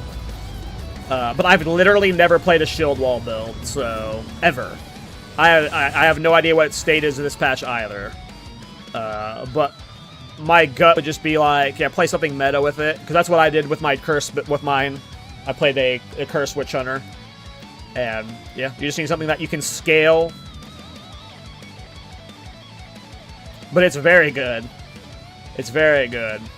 Skin of Loyal is really powerful. Alright, so we do have another city bracket down here for more Ride of the Nameless farming later. I want to path up here. I'm trying to find citadels right now. So I want to path up here. I just want to keep like tower hunting and find more citadels. I hate doing haunted mansions. I hate doing haunted mansions. They're insufferable to do right now. I'm just over them.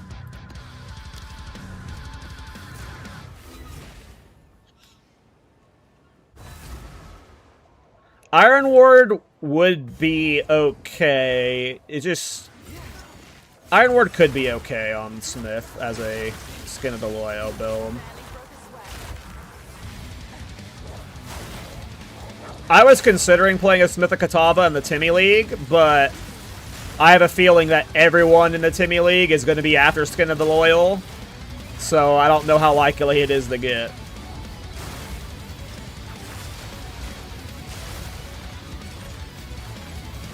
How many of you guys are playing in the Timmy League? Got a week and a half until the Timmy League.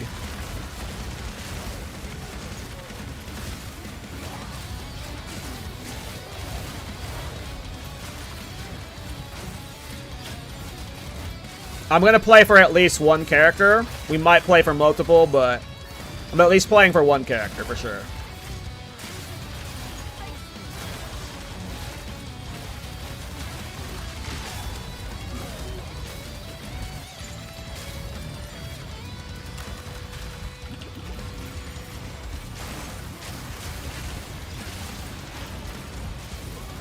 I suck at those leagues. I mean, there's no sucking at those leagues. You only suck at them when you're looking at it as some form of competition, you know? Just look at it as a fun, fresh economy, and, you know, when you die, that was the end of your run, you know? Just look at it as a fun little challenge.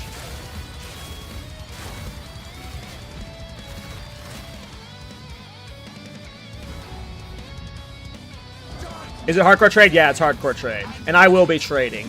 I think Dead Rabbit said he's going to be playing solo Self-Found in the league. But I'm going to be trading.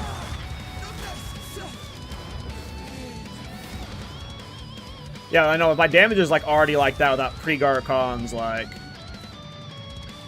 Oh, by the way, I don't think I need to replace the quiver. I think at most I just need to like... I think what Folk told me last night is I should Omen of Light spam it to just get a better Abyss roll. And just spam it until I have a better crit damage bonus because it's tier 5, but... My quiver is good, too. I don't know if quivers are craftable, though. I don't know if there's like a bustling quiver craft economy.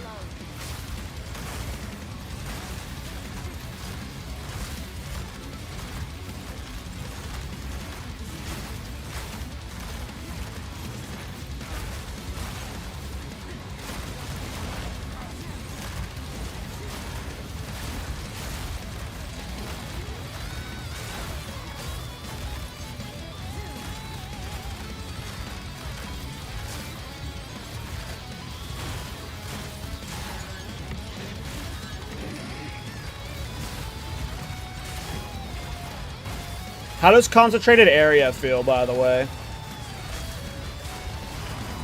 Does it, like, significantly reduce the spread?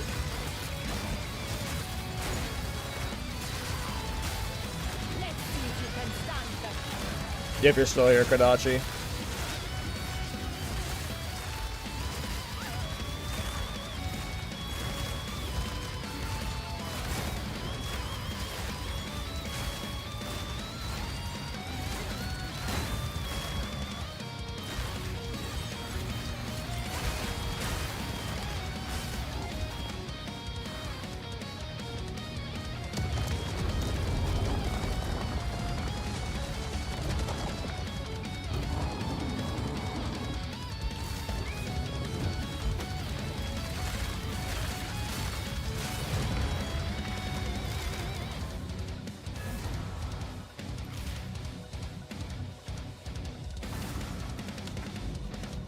I love that builds that are fast like that. That you can just speed map on. You can clear the Atlas really quick, path out a bunch of just lineage maps. And then I just do, when I do this kind of farming, so like right now I'm not doing any specific farm, right? So we're not doing Rite of the Nameless, we're not doing 200 deli juicing, which we're probably going to do some Rite of the Nameless 200% deli juicing tomorrow on stream. But when I'm not doing, when I'm just doing travel maps, I just do triple temple tablet to get as many crystals as I can get, and I just book it to the boss. I don't even, like, if I miss some of the temples, I don't give a shit. It's just clearing maps as fast as I possibly can. About to die, I think. Never mind, we're good.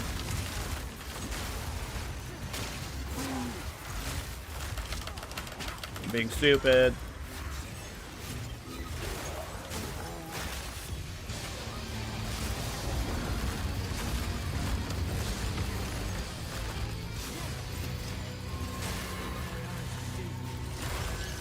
Ah, gotcha. So your AoE probably looks similar to mine. It's not like you're doing, like... I'm guessing yours doesn't look significantly different than mine because of your setup, and like visually speaking. Or you're not getting like massive explosions from like them all being denser on top of each other.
Oh, I'm almost 94 on this guy.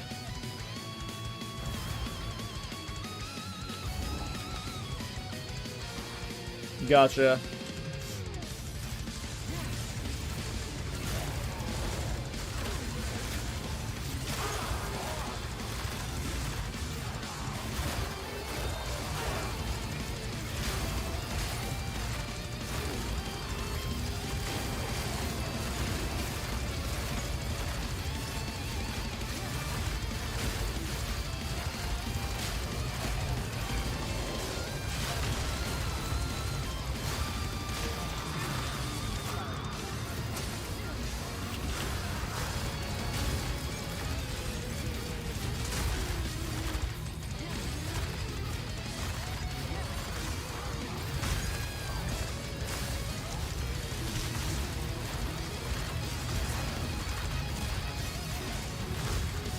Are you, well, I guess you don't really care, huh?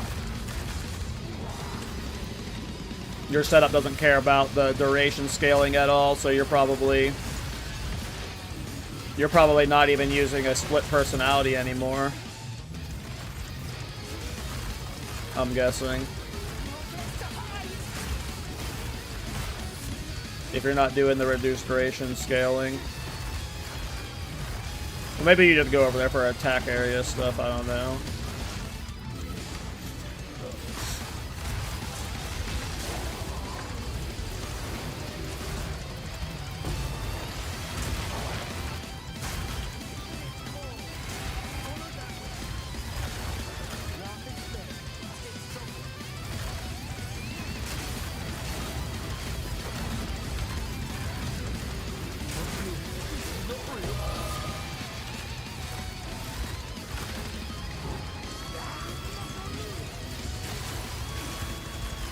Yeah, you drop that side. Yeah, it doesn't make. If you're not going over, like, it's barely worth going over there as is.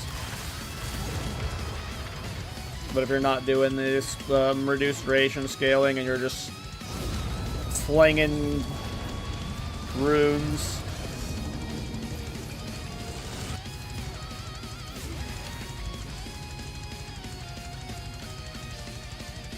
damn, no lineage maps revealed.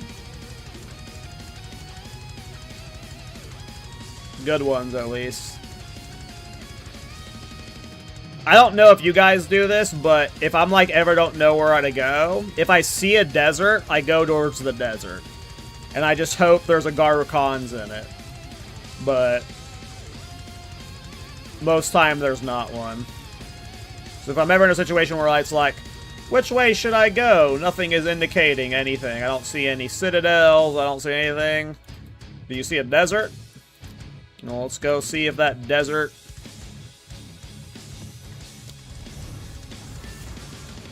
has a Garukhan's. Probably doesn't. But let's go see.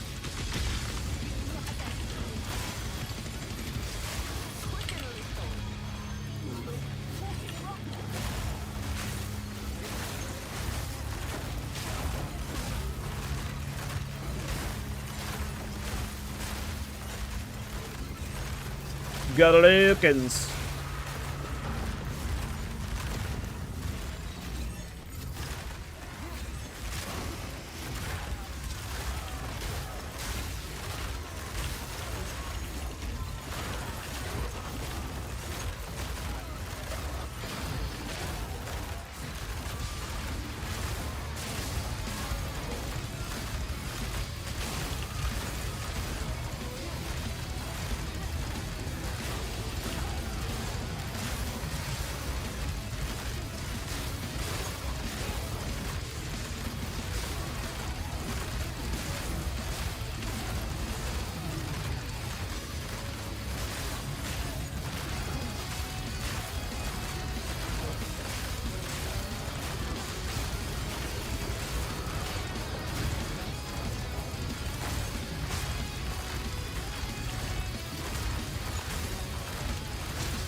Brassstone would be fine. Moriors would also be fine. I was using Moriors before this. The chess piece is not required. I was using Moriors before this that only had like 200 ward on it, so You don't need a lot of ward. I was playing at 500 ward this entire time until, like, basically today, so...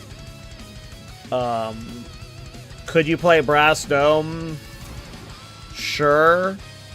But you're going to be... Like, your itemization's going to be awkward. You really want... I mean, you don't need all the extra spirit. But the extra spirit certainly helps. And then... The most important thing with this build are these 3 pieces here. Your gloves need 3... They just need to give you as much fucking damage as humanly possible. Your ring needs to give you as much damage as humanly possible.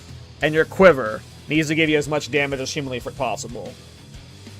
From your Widow Hail. From there, all of the other pieces are negotiable. You can have a Mage Blood that's making you super tanky with evasion or armor. You can have Brass Dome, Moriors, whatever boots, whatever amulets you want, whatever spirit gems you want. This is a very versatile loadout. It can be min-maxed in many different ways. As you can see, I'm one-shotting map bosses, and I don't have my Garukans yet, and I'm in a Garukan setup. I should not be doing this much crit stuff without Garukans. And I'm still one-shotting stuff. So, every other piece, like, you don't need the Alpha's Howl here. This is just how I've itemized to fit the setup that I'm doing.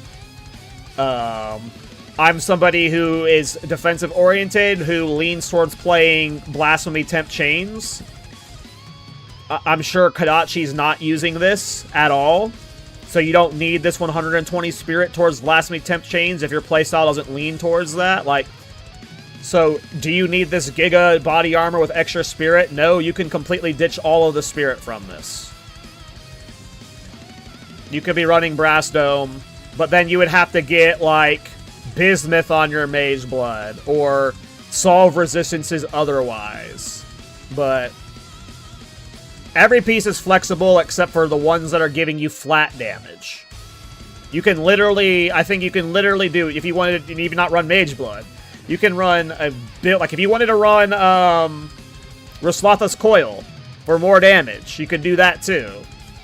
But the only things that are required for this build, in my opinion, and maybe Kadachi can either echo this or push back, but the only thing that's required is get as much added flat as possible, and then Conductive runes can be spirit focus, it can be attack focus, skill effect reduction focus, AoE, like this can be pushed many different ways, but all versions you're going to see of this build are going to be at minimum running the gloves and the ring setup. And if you're pushing the damage as high as possible, it's probably Widow Hail Quiver. I don't think anything's beating Widow Hail Quiver. And I'm sure if Kadachi, like Kadachi's really good at min-maxing builds with a really good budget. If Kadachi's still using Widow Hail Quiver, that probably means Widow Hail Quiver is the best way to scale its damage. I'm sure Orovasara, Mjolnir, Brutus Brain aren't going to lead to more damage than this. For the setup we're doing, at least. So, yeah, the chest can change. Brass Dome. Oh, for sure. This is a very awesome archetype, Lachlan. Also, how you doing, Lachlan? No, this is like, I'm excited to post this build because I'm not even going to be advertising it as a Pathfinder build. I genuinely think you can play this on Pathfinder, Ritualist, Amazon, Titan, Shaman, Lich, Infernalist, Gemling.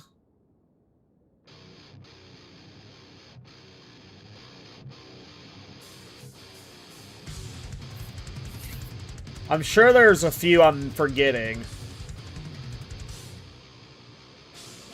But those are the ones that are like, it's definitely good on. Oh yeah, the monk ones. Yeah, for sure. Dude, I never play monks. I've played 0 monks this league. I've probably played monk 3 times throughout all of PoE 2's existence. I never think about monk. That's right. And all of my monks are usually Chiyula monks. I did play a monk this league. I forgot about the monk I played this league. I played a chonk this league. That's so funny. Build brain soup to the max. Yeah, I mean, definitely martial artist. I'm sure there's a variation of this build on martial artist. I would not go out of my way to play this on Invoker. I would not go out of my way to play this on Chong, but martial artist for sure.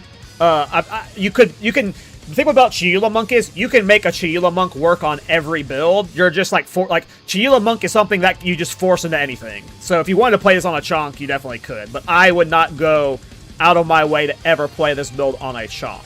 But if you are a Chonk main and you wanted to play Conductive Runes, you definitely could make it work. It is a very versatile playstyle. And like I said earlier, I'm doing the detonation time where like all of them explode. You don't have to play that way either.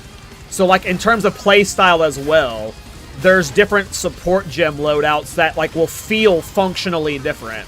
Like, mine are laying a coat of bombs that all explode after a 2-second timer. But if you take out delayed reaction, they just detonate on contact, and you're just, like, flinging these little traps.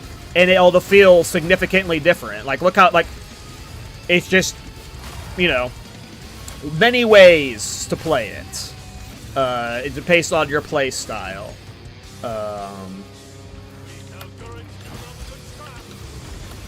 So I think this is a...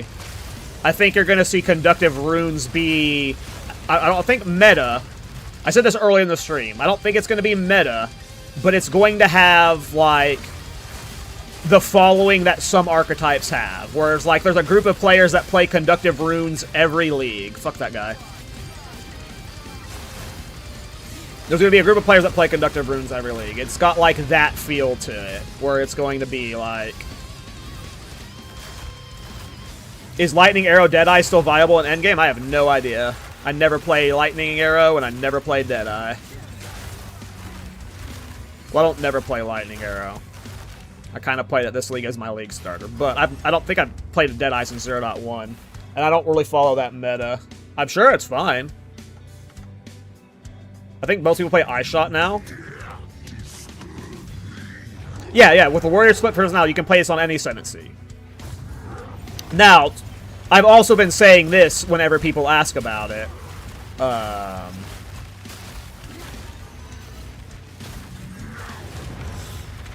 I do think Pathfinder is very good for the build, and I do recommend you play it for the build. The Pathfinder plays very well for this, but if you're like, I don't want to level up Pathfinder, I have a Titan, it works well on the Titan. But I do think that the Pathfinder is very good for the build. May Poison very viable? It could be. Poison could be viable for sure.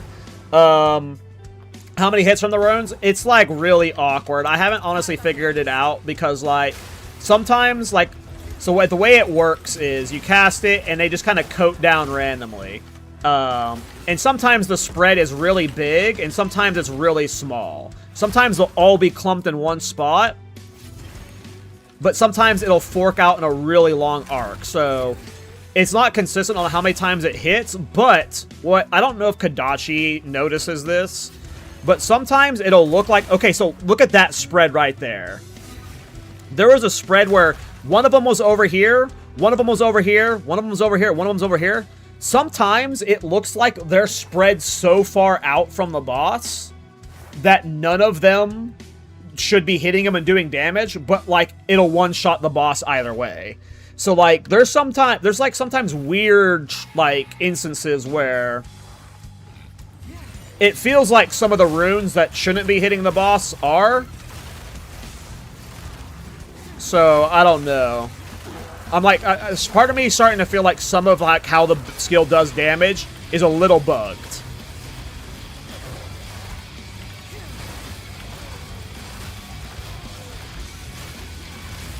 I felt like I had those Condensant to rescale the AoE. I mean, yeah.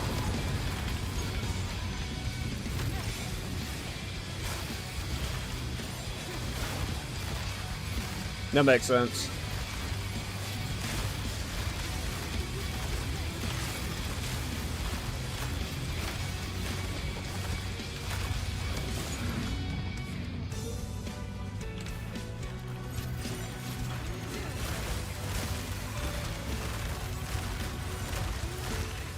I mean, I assume that's what Kadachi's setup is doing with Concentrated Area. Where they're all closer stacked, but then the explosion effect makes it pop.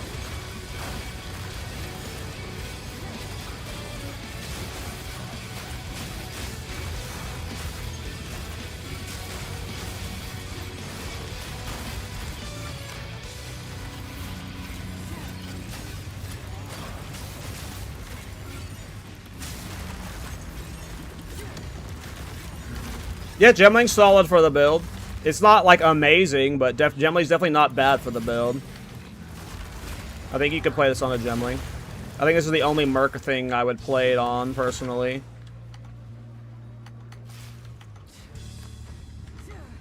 But I honestly think Pathfinder's really good. If you're playing my setup, at least, Pathfinder's really good. But, like, look at this. I'm running on chilled ground and I'm not being slowed. Like, I don't care what any other ascendancy gives. I'm a Pathfinder main forever now.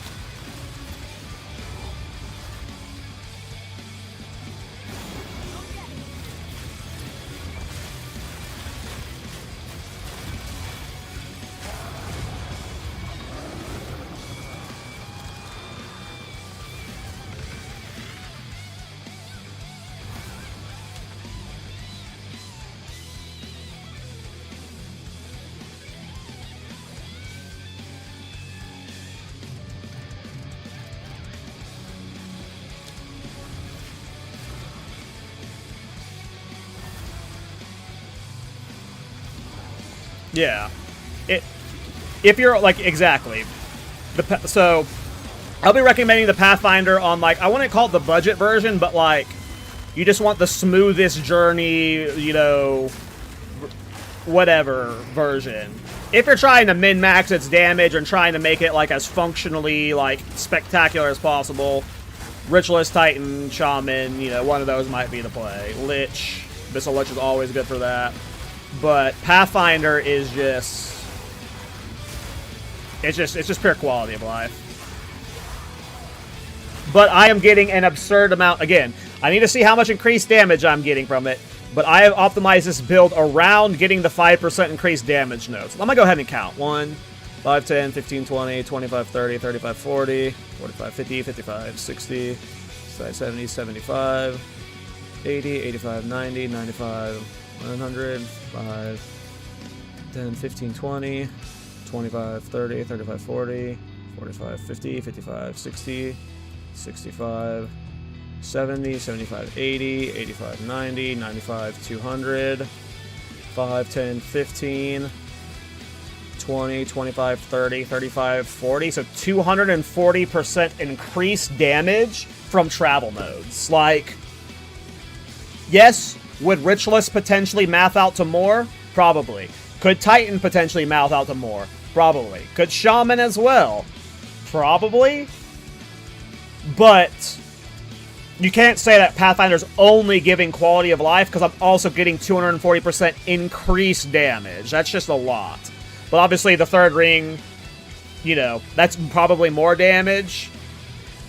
I am getting the extra jewel slot by not needing the split personality, so that's more damage from +1 jewel. You know, if you want to go fast, Pathfinder is the play. You don't have to get the Legacy of Wanderlust for the immune to slow, and then you have the reduced movement speed penalty. You guys basically see me like my movement speed is just almost always max because, you know, that's a lot of damage for cheap, very budget friendly. Yes, that's why I think like Pathfinder is like the way. If you don't have a, like, if you want to approach it easily with quality of life, Pathfinder is certainly the play. But like if you're someone who's got like, you know, a mirror and you want to make it as good as possible, Titan or Ritualist, I'm guessing, or Abyssal Lich. I would need to see how Kadachi's setup looks like with his, like, you know, concentrated area into AoE scaling, because depending on how that works out, you know, Abyssal Lich might scale that hilariously.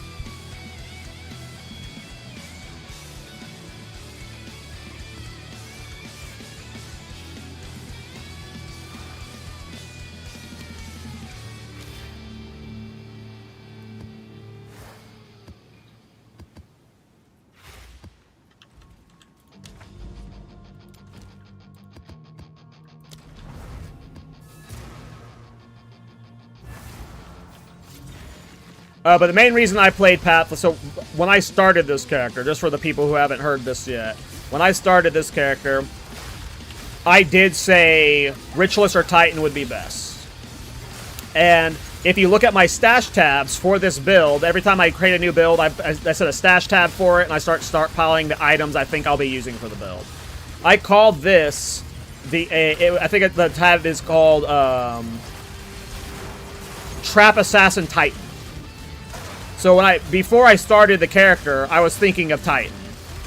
And in the Discord, I was telling Crazy on Ritualist would probably be the other option. But the reason why I went with Pathfinder is twofold. One, I didn't want to go to the Titan because I get caught up in themes. And I'm calling it like my very first ARPG build I remember playing in late game was a D2 Trap Assassin. So I was like, oh, this looks like a Trap Assassin skill. Let's do a Trap Assassin theme. And I know this might sound stupid, but to me, a part of that theme being on point is the fact that this is a woman. I know that might sound stupid, but the fact that this was a woman and not a bulky man made it more on theme for the Trap Assassin theme, because the Assassin in Diablo 2 is a woman. Like, I know that might sound stupid, but for me, theme does matter. That was a very large reason why I picked Pathfinder. Now, you might be asking, but you said Ritualist. Ritualist is a female. The reason why I hadn't done a Ritualist is because I've already leveled one. And usually when I play characters, I like to level them through the campaign because you get to do a lot of fun interaction testing, you get to learn a lot. It keeps you playing the game. It makes it more fun. I already have a Ritualist this league, and I like making new characters. So that's why I was like, okay, Pathfinder or Titan. And then I ultimately swapped to Pathfinder because A, I don't have a Pathfinder. B, slows are fucking obnoxious this league. But it also looked like Pathfinder would just like benefit the build in many ways. But a large reason why we didn't start this on a Titan was because it was simply because of the theme of it being Trap Assassin from Diablo 2, and the Assassin in Diablo 2 is a girl. It's like, as dumb as that sounds, that was a very large reason why we were on the Pathfinder. Maybe using Painter Servants? Nah, just trying Painters yesterday. Crafted Rare Gloves are better IMO. I mean, Painters is equal. It is more of a play style choice thing. Are you wanting to run Trinity, or are you not running to run Trinity? Painters is fine. I was running Painters all yesterday with Trinity, so Painters is definitely fine. But to answer your question of maybe using Painter Servants, I have tried it, and it was fine. Rare Gloves get you resistances and increased area effect, which is nice. On that note, does GGG have plans for character customization like D4? I think I've heard them say in the past they had plans for character customization. That might be a straight-up lie, but I could have sworn, like, actual character skins. Like, I know you have, like, armor skins, but, like, I'm pretty sure they've said at some point you might be able to change the base models at minimum. But I don't know if you're ever actually going to be able to go in and, like, you know, full-on D4 character creator. I don't know if that's coming. But I think I remember them saying there was something character creation-wise they were going to expand on. I think it might have just been different skins, though.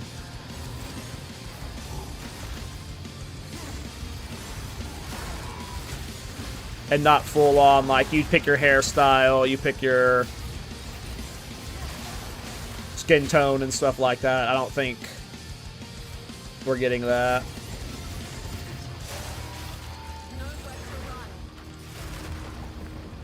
Okay, we are at 37 temple charges.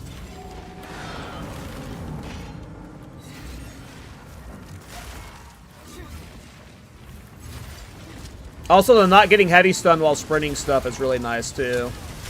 30% less movement speed penalty.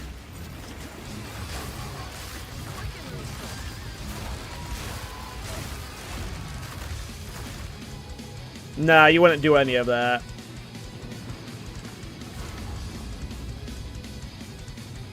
That's trying to fit too many eggs in the already off-meta basket.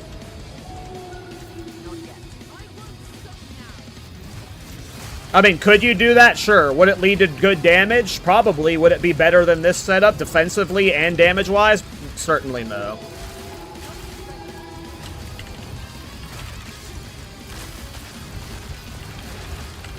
Am I dead? He's like hugging that thing and I can't zap him well. That was crazy. Do Heralds work for this? Yep.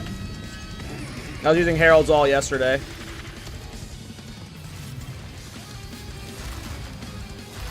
Then I'm probably swapping back to Herald of Thunder soon. I might ditch Enfeeble.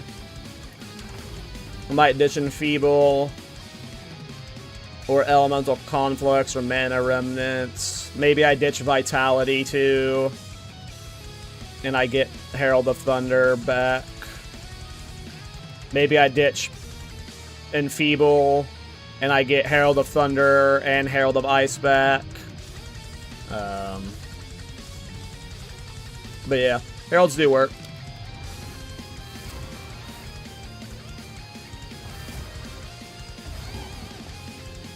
I'm still experimenting. When you experiment on a budget, sometimes you experiment slow. And I'm not at the point in the league where I'm like taking divs from viewers to make weird projects yet. That'll probably happen after the hardcore league. Well, I do take some divs from viewers. Like, sometimes viewers, like, help me craft items or, you know, will provide an item for me to use for the build. But I'm talking about, like, you know, insane craft, like, divine projects, you know.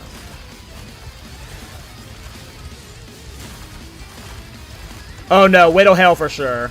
We're locked in on Widow Hell. Nothing's going to be better. I know early on we were talking about messing with Mjolnir and Ovo Versara. Nope. Those were like, you know, potential options that could have scaled it and would have been fun, cute things. But those would have kept it like very meme and off meta. I don't know if Kadachi's still here. I don't know if he ended up testing Ovo Versara at all or Mjolnir at all, but I don't think it's even, like, I could be completely wrong, and maybe I eat crow on this. I don't think it's even worth testing.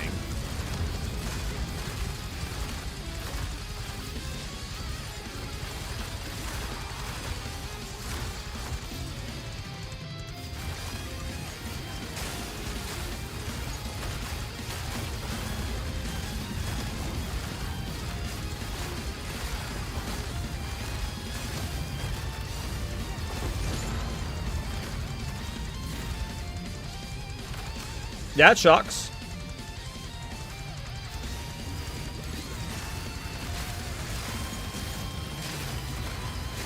I don't think you need to be concerned about skill effect duration stacking. Don't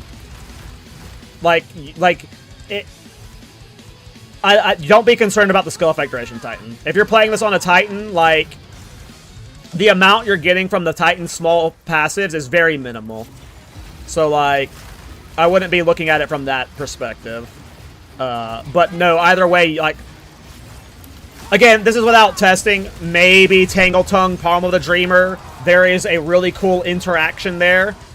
I cannot tell you that without having tested it and played it myself. Like, that is like something that PoB wouldn't even be able to confirm for you whether it would feel or look good. Like, someone would actually have to have a Titan in endgame with the setup optimized around Tangle Tongue, Palm of the Dreamer, and that would be like the way you find that out. Like, I can't, like, there's no, it could be absurdly better than this setup.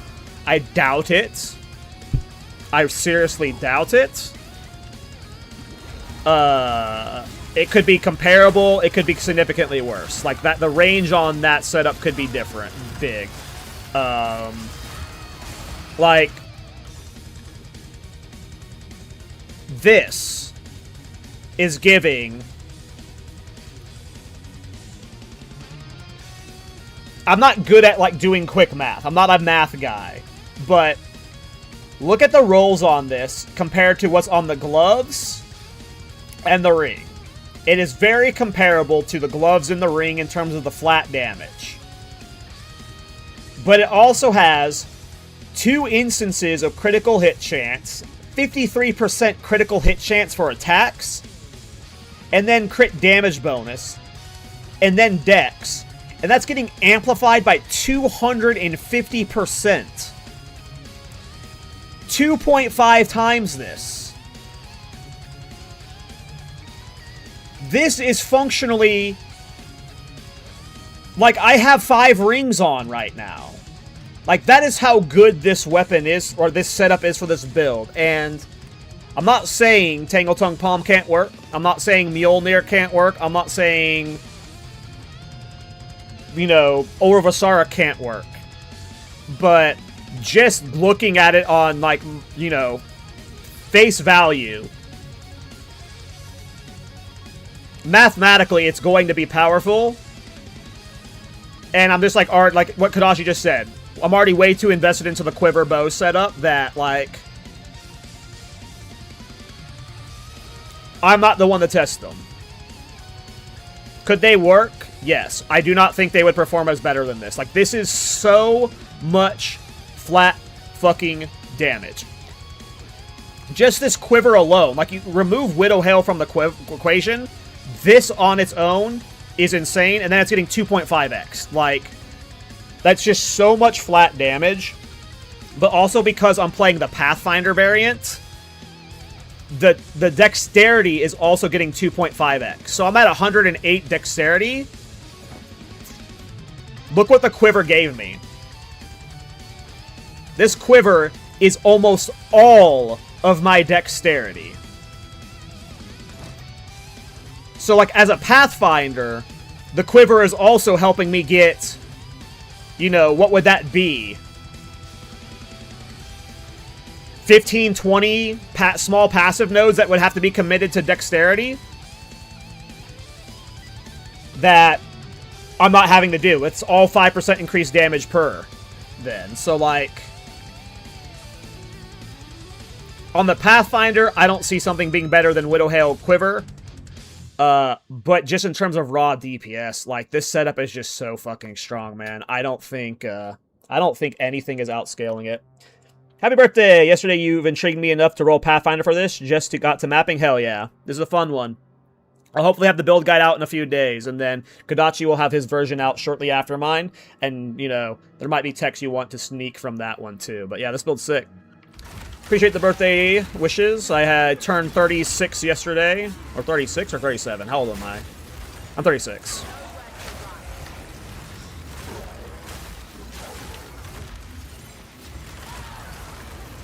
Hey, that happens too, Crazy. That happens too, man. Sometimes, like, I abandoned, like, my Thorn Shaman. My Thorn Shaman, I quit at level 83 because it just wasn't feeling... I wasn't just up to it. I wasn't feeling like playing it. Sometimes something doesn't fit your playstyle or your mood, and, yeah, you just gotta reroll. Do you know Leroy Jenkins? Of course. Of course.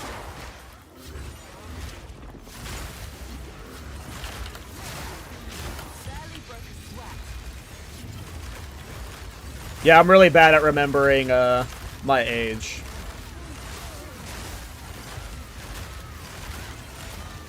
Always say the wrong number initially.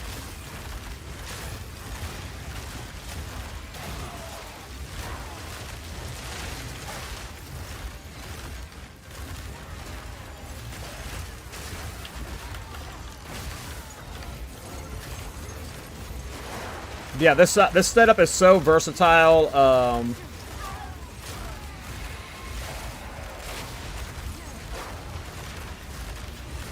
And if Kodachi has solved the AoE, then this has, like, meta potential. Because if you can get this screen clearing, like, you know, much bigger, then this is going to be good.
I attack too fast.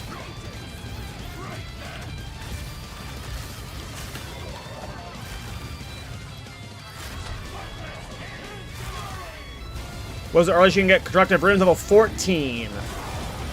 You can start leveling it in Act 1. I started using it right before Geonor, and then I leveled the entire way with it. I don't think I'm doing a leveling guide for this build. It wasn't the greatest leveling build. So I don't want to be like, you should go level this. It was a fun leveling build, though. I had fun leveling it.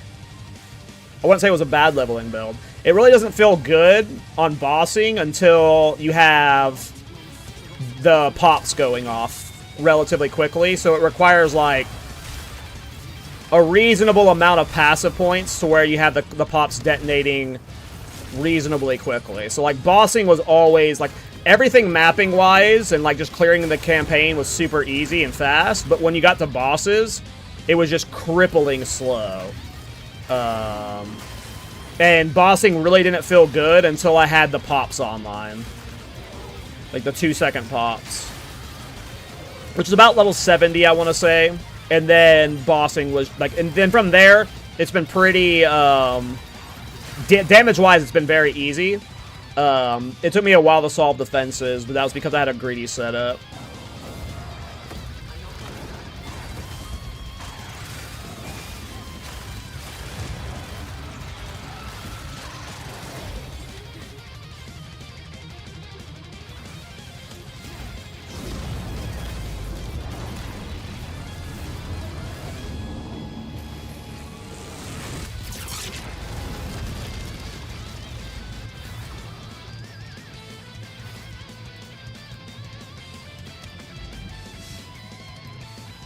Ah!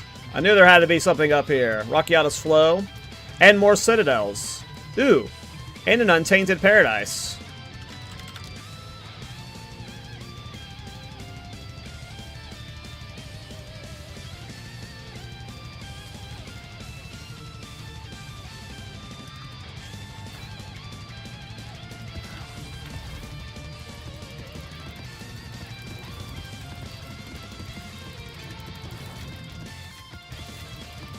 Here, let's show some bosses. How many divines do I have? Am I broke? Do I have I have over 100 divines right now. Nice. How much is Garudukhans right now? 500 still? No, we're closer to Garudukhans than I thought. Have you heard of the Fractured Lake tech? No. And I have, like, probably 3 million Fractured Lakes on. I go, like... If there's a Fractured Lake in my path, there's legit a Jade Isles that I skip because I had to go through a Fractured Lake to get to it.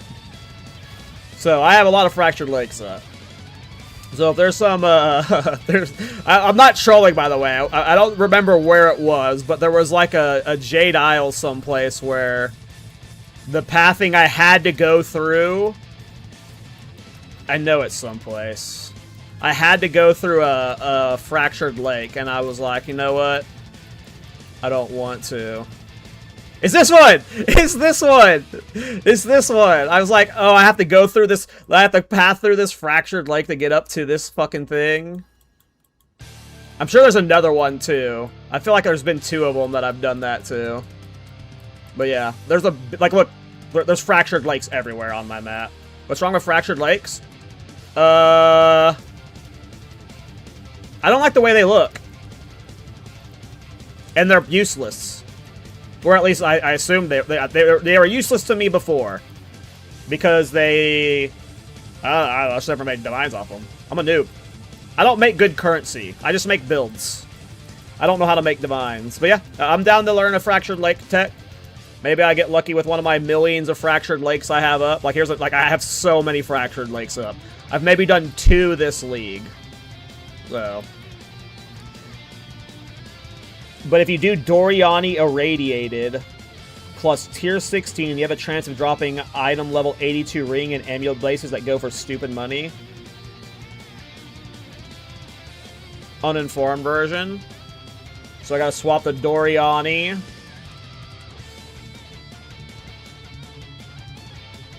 And I have to do Why Doriani irradiated, though? Why can't you do normal radiated? Oh, because you can't irradiate these locations. Right. You can't tablet these spots. Huh.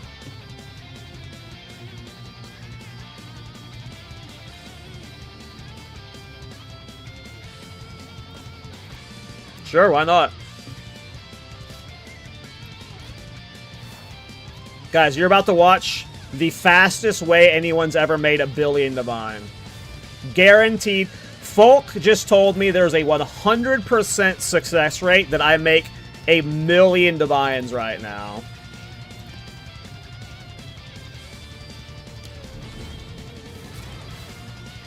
You can take this to the bank.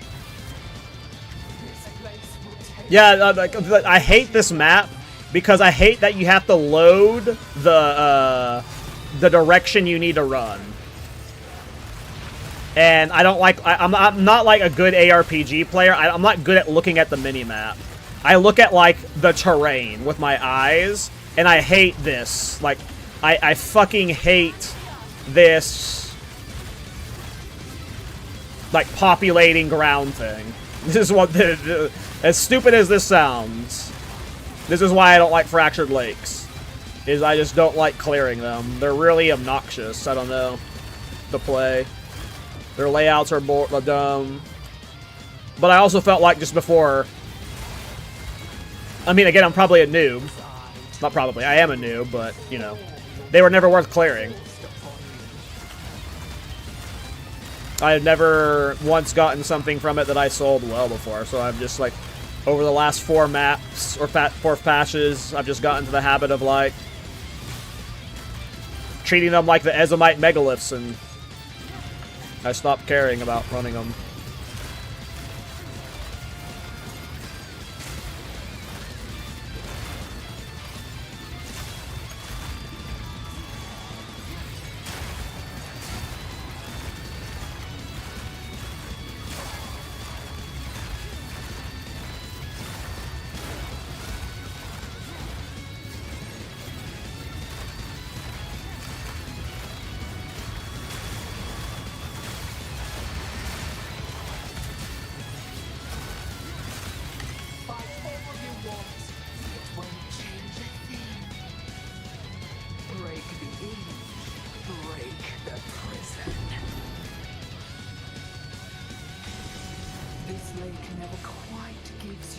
It's like +2 prefix, -2 suffix rings that are money, or -1, +1.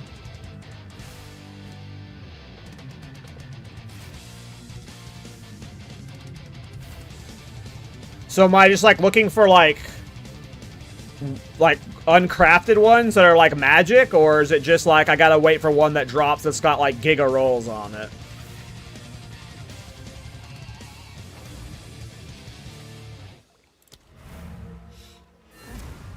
Penumbra rings, those are what you're looking for primarily?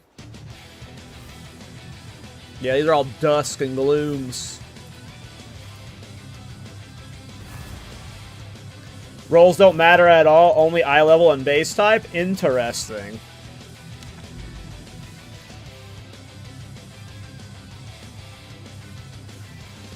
How much are they selling for?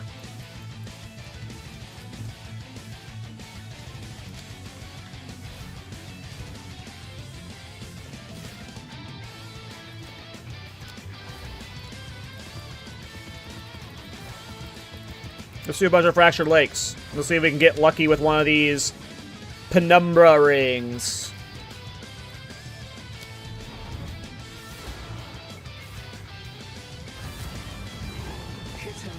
Any Penumbra ring sells for thousands?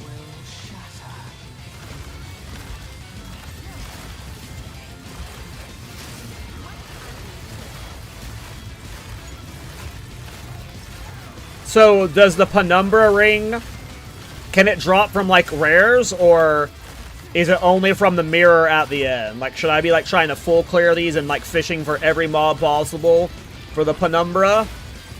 Or is it, like, mirror at the end only, just sprint for the mirror, reset type thing? I'm guessing you might not know, because you said you've only, like, secondhand. Can drop randomly? Okay. So I just need to probably full clear each map.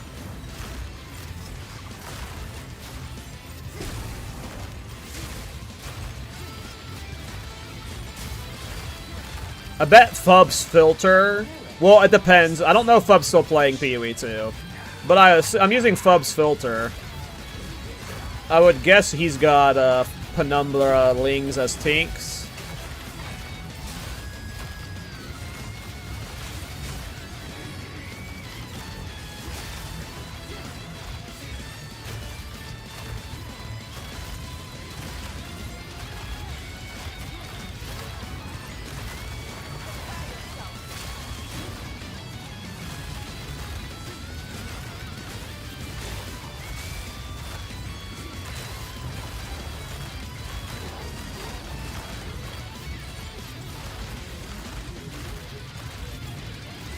Hi Kyle, hi chat. I've been wondering if there's a trick to corrupting tier 15s into tier 16s.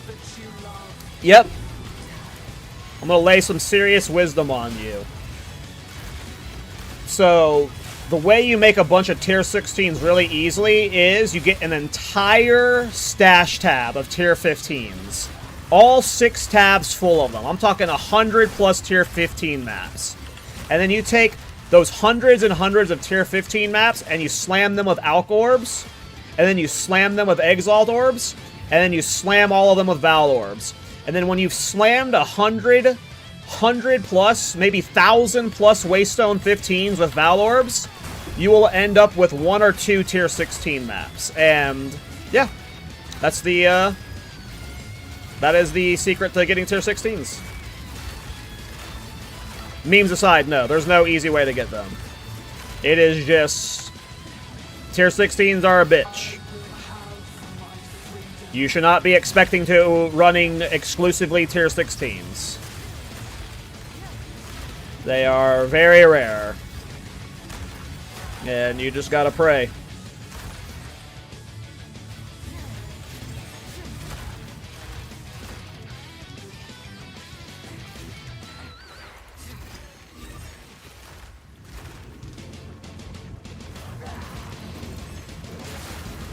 Yeah, that's what I'm doing right now, Crazy. It's tier 16 irradiated maps.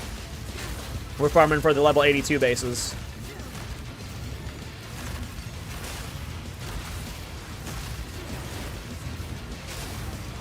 Well, yeah, it's that easy. Yep.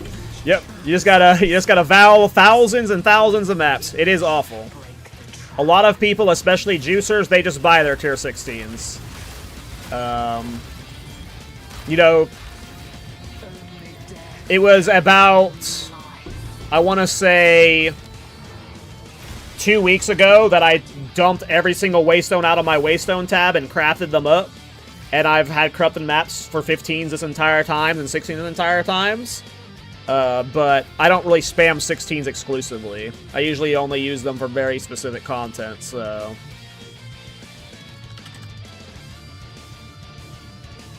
I mean, I know I've got a buttload of Fractured Lakes up. We just gotta find them. We'll clear to that one later. Fractured Lake.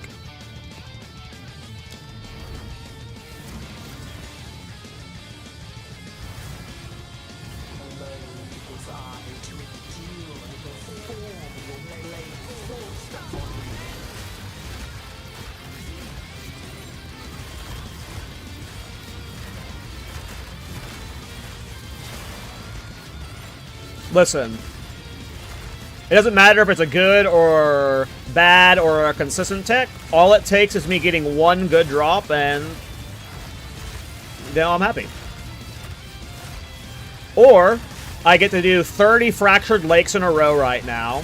We get nothing, and then I say, I'm never running Fractured Lake ever again. And I win either way. It's, no matter what happens, I'm winning. I either get a bunch of Divines, or we are never, ever doing a Fractured Lake ever again. So I win no matter what. This is good news.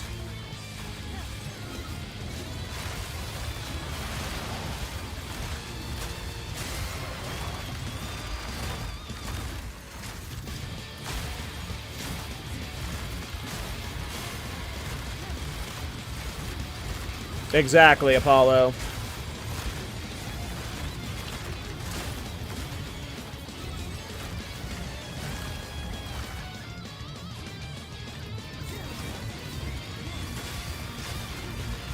Well, what, I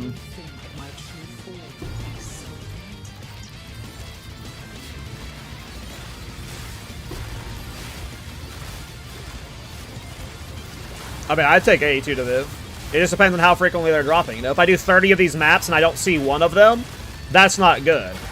But if I do 30 of them and I see like 5 or 6 of them, I think, you know, I'd be happy with that, right? But if I do like if I do every fractured lake I have saved up, which is probably 20 to 30 of them, and we don't see a single one, that's, you know, that's dog poo-poo.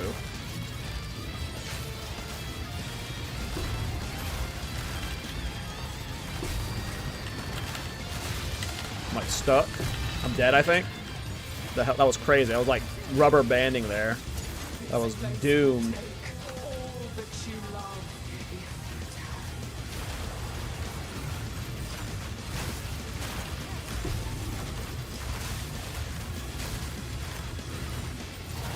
If I got like 5 or 6 of them, and it's like, look what I just did to make 500 divine, are you like, it's obviously not a good, like, it's not a strat you can be like, hey, you can make 500 divines per hour farming this, but I'm sure there are a lot of people out there, like me, who have been skipping fractured lakes. So if it does end up making me, you know, a few hundred divine, it's at least a, you know, a PSA video that's like, hey, by the way, I've just farmed a bunch of fractured lakes and, you know, made 500 divine off of these rings. If you have fractured lakes, you know, take a sniff at them, but...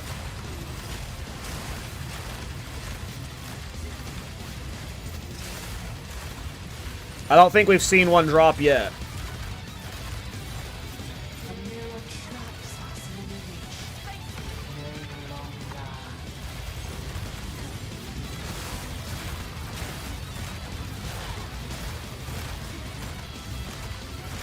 Maybe. I don't have that kind of influence that other creators have.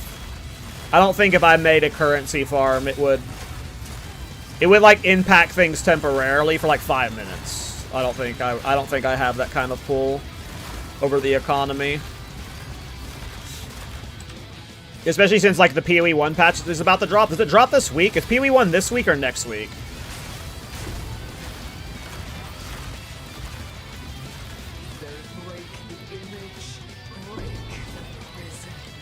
Wow, you get a lot of fucking rings. I don't think I've gotten a single penumbrum yet. Okay, let's get a tab for these. I don't think I have any empty quad tabs. Here, the bullet storm's semi-empty. Fractured Lake Firm.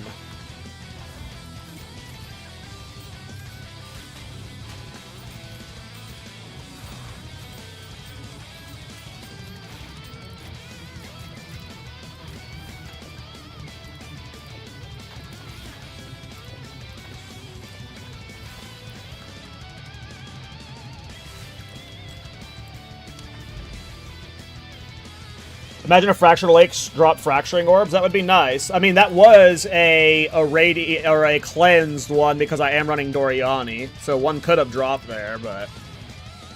Yeah, I haven't seen a Fractured Orb in a long time, and I've gone on my way to do, So the big drop is the +2 Prefix thing?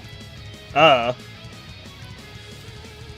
don't... like, a lot of words were said about which was the good one. I can't remember. I just remember it was called Penumbra Ring. Oh, I need to have Fracture on. Here. Like, I know I've got them everywhere. I've got to have a billion of these up.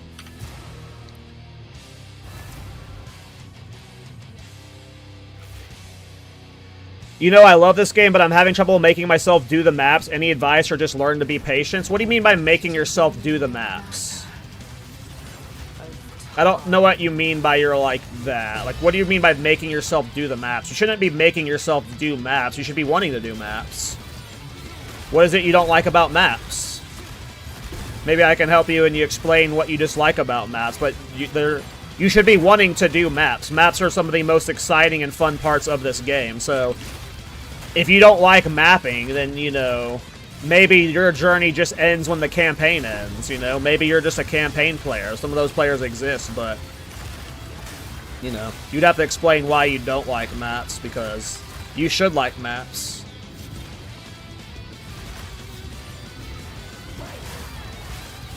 Maybe you need to shift your mentality around maps. It's not about the act of clearing a map. If you look at a map in a vacuum of a 5-minute span of period where you're just trying to get to the end of it as fast as possible, if that's your approach to mapping, then I'm sure that's pretty fun, but every map is a chapter in your character's journey. Each map, you learn something. Each map, you get a little bit more experience on top of the experience you had before. You know, every map is accumulative off of your previous experiences, so in terms of the journey, mapping is, you know, a very important part of the journey. And while the act of a specific map, especially boring maps, might not be fun, it's not the map that you're playing, it's the build that you're playing. You're playing your build and you're going through maps. So if you're not enjoying mapping, maybe you're not enjoying your build. So it could be many different things. It could be how you're approaching builds, it could be how you're playing the game, it could be the build you're playing in maps. Maybe it's just not a good mapping build, you know? So it's a tough thing to answer, because I don't know what your issue with maps is.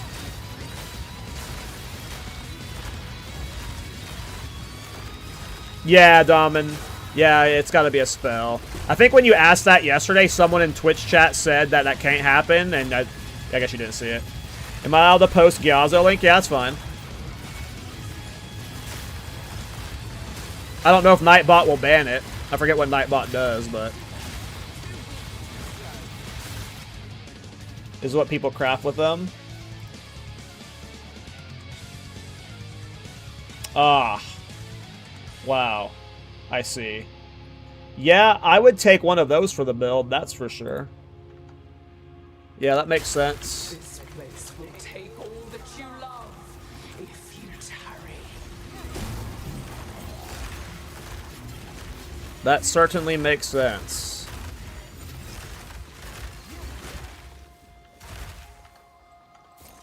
Well, that's 3,500 Divine after it's been crafted to, you know, having 4 attack rolls on it, right?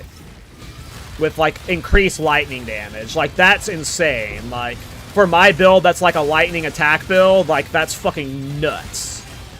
But yeah.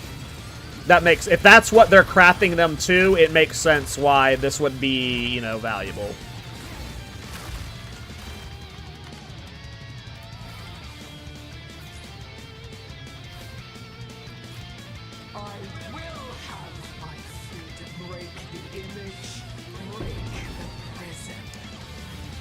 Still no Penumbra ring.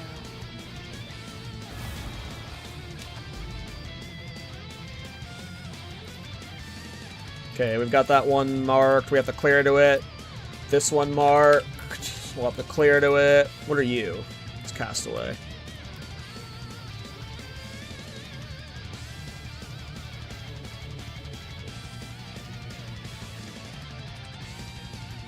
We have to clear to this Fractured Lake. So we got 3 we have to clear to at minimum. 4. Look at all these fractures I skipped, you guys. 5.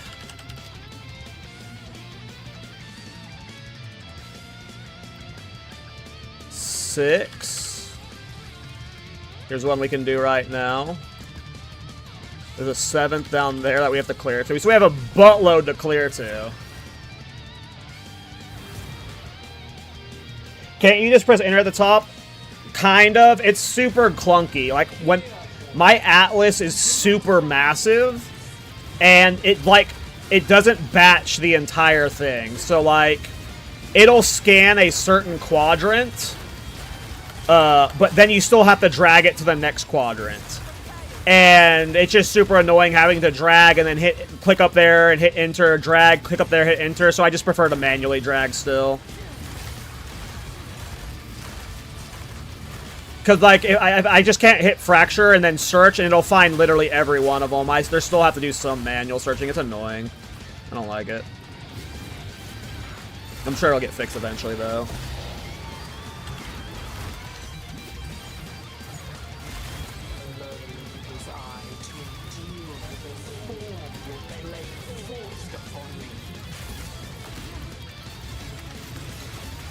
It very well could be the builds. I mean, there's a lot to learn with this game.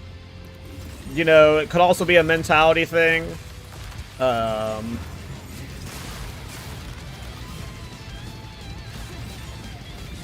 I don't, there are some people that just enjoy the campaign. But it's quite possible that it's just like, there's also just, I don't know how new of a player you are, but like, there's also just like information overload where like you get to end game and it's just like there's too much to do, too many options, too much to process, so your brain just like doesn't know what to do and it doesn't like that. Like, there's a lot going in end game. If you're somebody who is trying to make your own builds, like if that's what you're doing, Willow, if you're making your own builds and you're struggling like and hitting walls when you get out of the campaign that you don't want to push, copy someone else's build.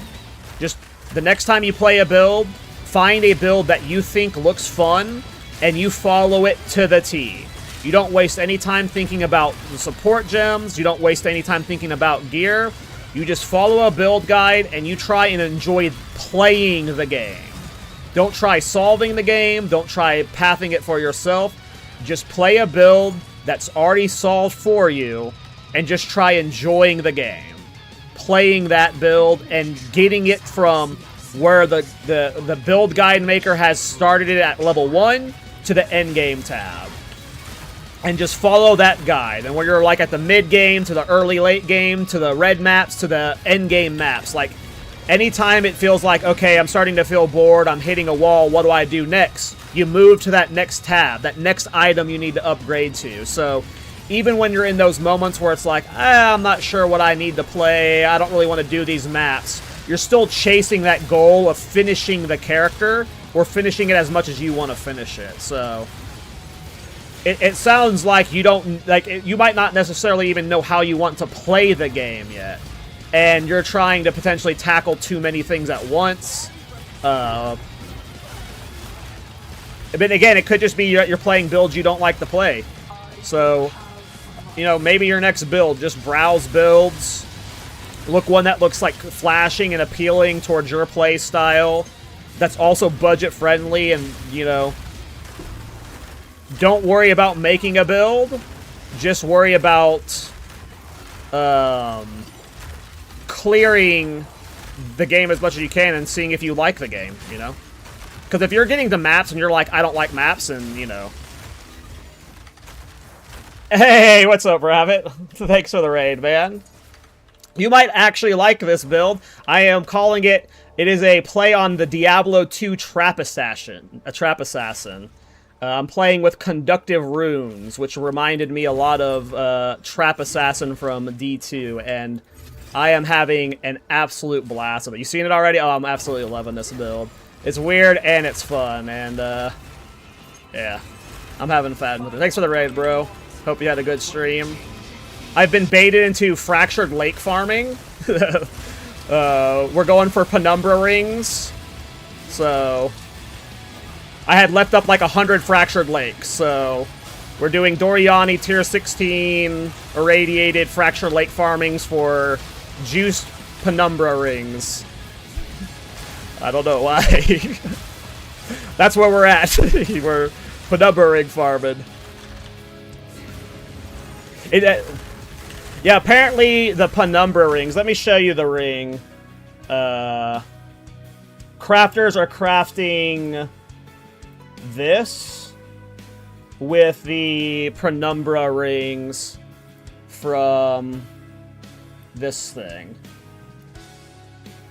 So Penumbra rings, that base, is just selling for 100 divines each at item level 82. So Fractured Lakes with Doriani irradiated on item Waystone 16s, you can get Penumbra rings, and these are selling for like 100 divines base. So I don't know. Yeah. Quad flats with increased lightning damage. It's like, oh shit. Crazy ring.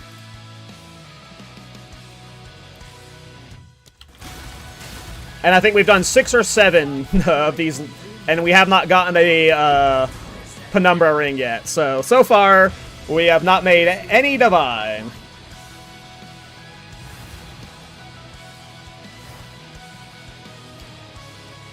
Why are people spamming 6-7? Did I say 6-7? Did I say 6-7 on accident? Yes? Jesus. Is this what it's like streaming for you, Rabbit? Every word you say is just...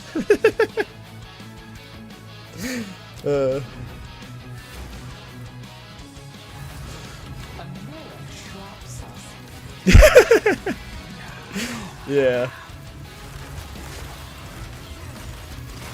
Thanks for the raid, though, bro. And what's fun about this build is I think this can be played on many Ascendancies. You don't have to play this on a Pathfinder. I played Pathfinder because I wanted it to look like the Trap Assassin. But,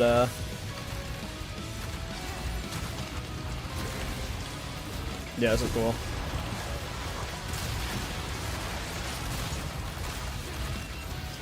Yeah, Gemling would be okay for it. The alt quality is alright, but, you know, Gemling's definitely good for the build. I think Richless or Titan are the best. 3 rings goes really far with this build. It's one of those skills that doesn't scale off your weapons, so as much added flat as you can get is just really good. I think 3 rings is the play if you're being a sweat lord.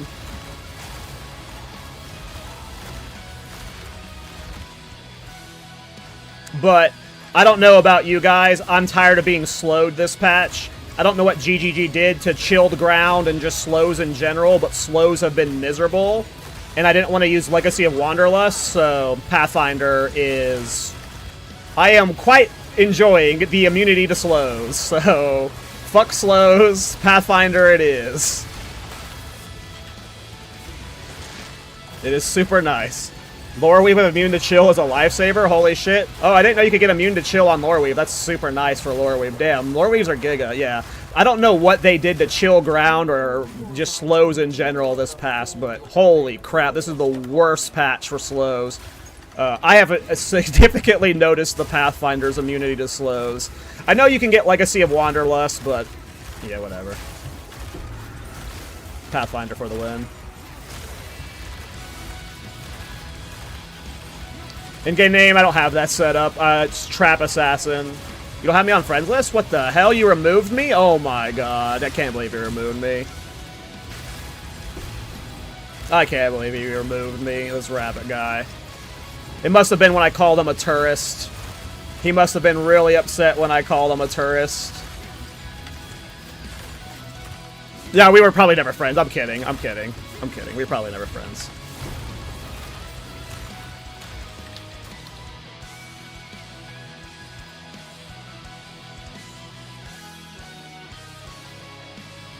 Oh, you cannot be chilled or frozen. What the hell? It gives you freeze immune, too. That's awesome. Wow, that's a sick lore weave. That's a cool lore weave. Holy shit. That's nice. That's a really nice lore weave. Yeah. Did you craft it or did you buy it? I'm guessing you weren't buying rings and crafting that. I tried crafting one lore weave and I said I'm never doing this again. Until they add bulk buying uniques, there's no way I'm ever crafting those. You bought it? Yeah. That's a sick lore weave. The reason why Dream Friends is 10 div now? That's hilarious. I did not know that was a mod you could get, so that is a huge mod to get on lore wave. Yeah, that's sick. Yeah, that's funny. Your influence is strong. What was the price at before you made your video? I'm guessing it was like a sub-divine item.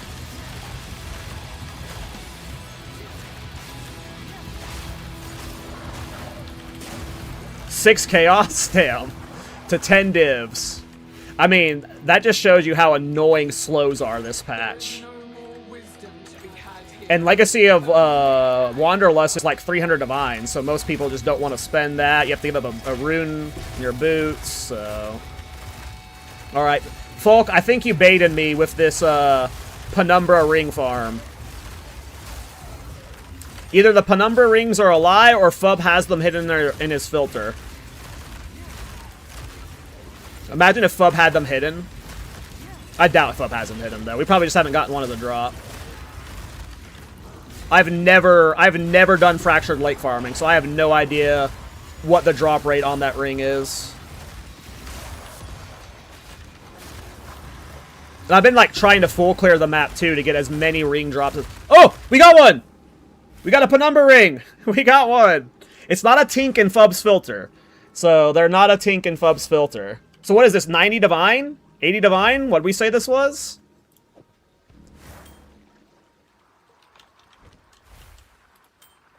Put it for 80? Nice. So we got one. Bitch and you shall receive.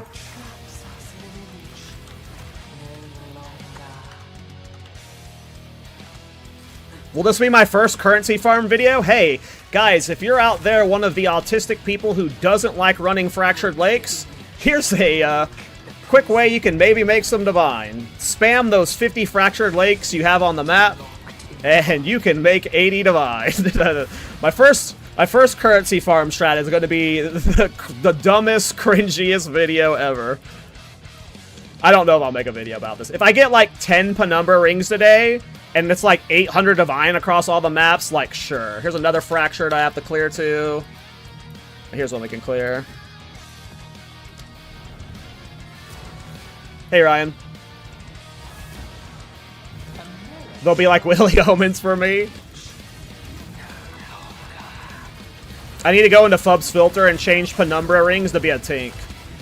Because if they're 80 divines, just like no matter what mods are on them, then yeah, we need to get that as a Tink. We need that dopamine.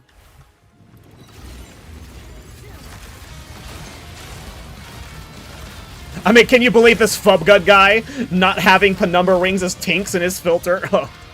Some people are so behind on the currency meta. Am I right, guys? Am I right? Don't they have to be 82? Oh, was mine 81? I didn't check the item level. Oh yeah, mine was 81. We got hoed.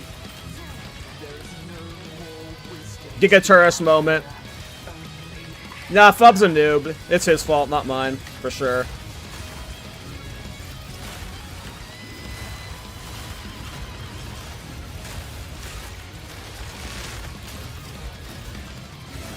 So no divine for that one then. That was not an 82 item level. So still no divine from this farm. Fractured Lakes. Smell like bait.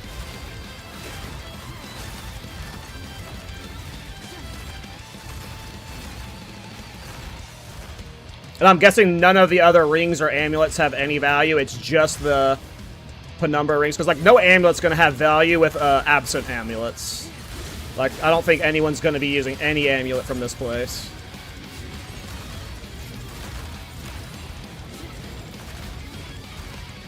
So it'd only be the ring.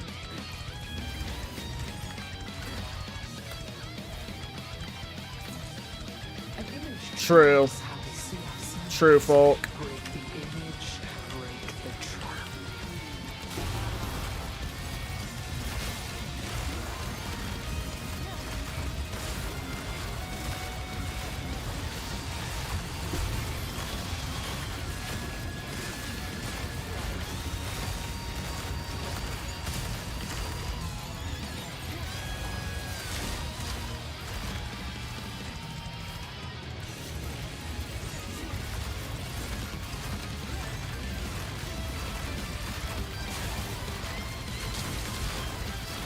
I was watching Rabbit earlier, and he got a Hinakora's Lock.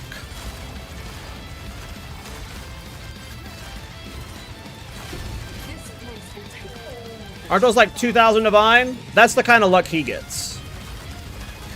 That's the kind of luck he gets. Meanwhile, us normies are out here clawing our way. Oh, that was yesterday? Oh, shit. Was that yesterday? Really? Damn. I could have sworn that was this morning.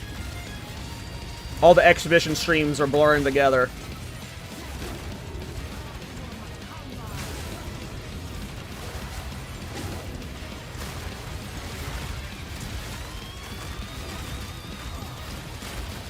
And I've had, like, awful luck in Sanctum this patch.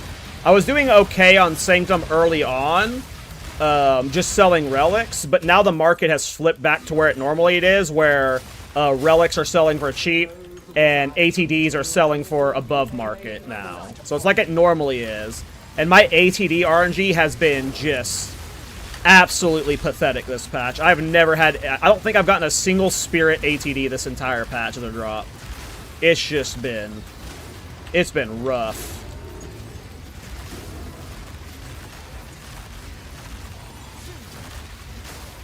I think Spirit Gain is selling for 1,000 div right now.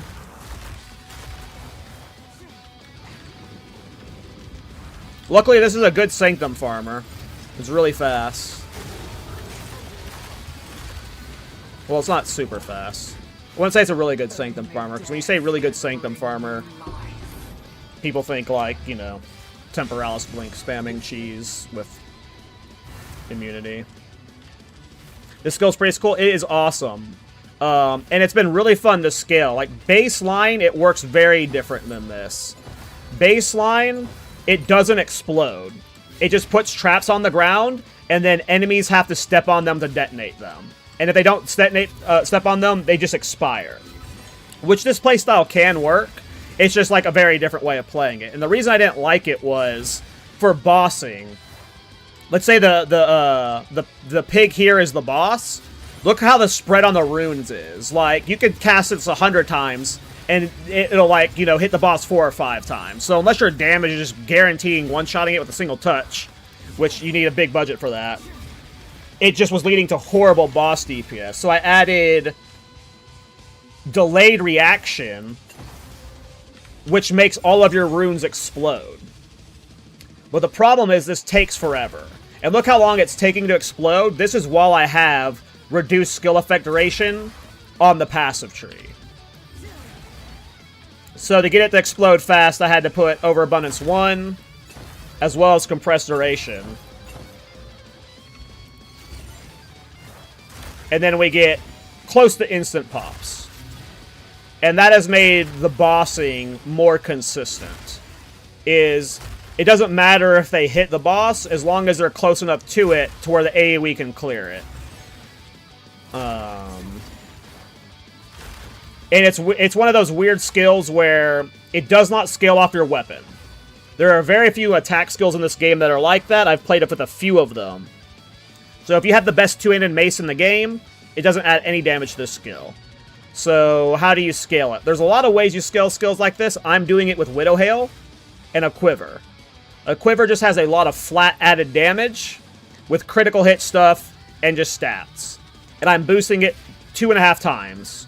So we're just getting a lot of flat damage for it. And anytime it's a skill that's an attack that doesn't scale off your weapon, you're basically forced to get a lot of flat damage. And there's a few uniques that can do that, but in my experience, Widow Hail, Cheese has always been the best way to get as much added flat as possible. So it's a really cool skill. It's like one of those ones where, like, you can't... Like, it just required you to do fun things with it. And I've had an absolute blast playing this build. Kadachi has a version that he's playing on a Ritualist that he's going to be showcasing, like, a pretty different playstyle than mine. But yeah. It's a really cool skill. I've had a fucking blast playing this build. An absolute blast. It has been so much fun. But you could do, like, people have been saying Splinter Aurora in chat. There's Tangle Tongue for the crit stuff. You could do Tangle Tongue with Palm of the Dreamer for more reduced duration scaling to get faster pops. At one point, I was thinking about trying Oro Vasara. I don't know if I still have the ones that I bought. I might be trying to sell them. Okay, I probably sold them. There's Oro Vasara and Mjolnir. But yeah, it's a cool skill. It's a really fun skill.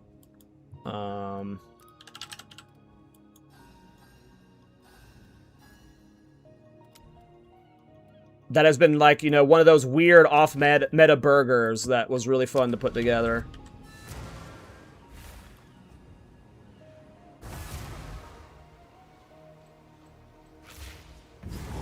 I'm glad Kodachi made my build variation. Oh, did you suggest him to play that style?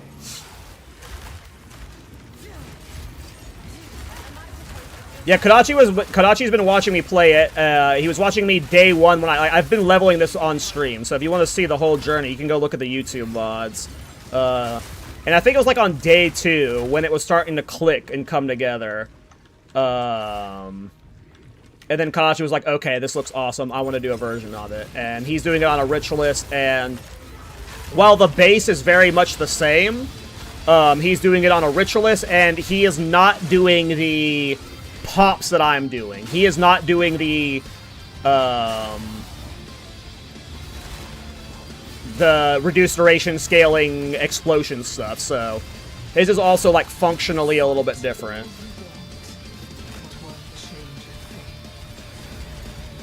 He's going to be releasing his guide, like, probably immediately after mine.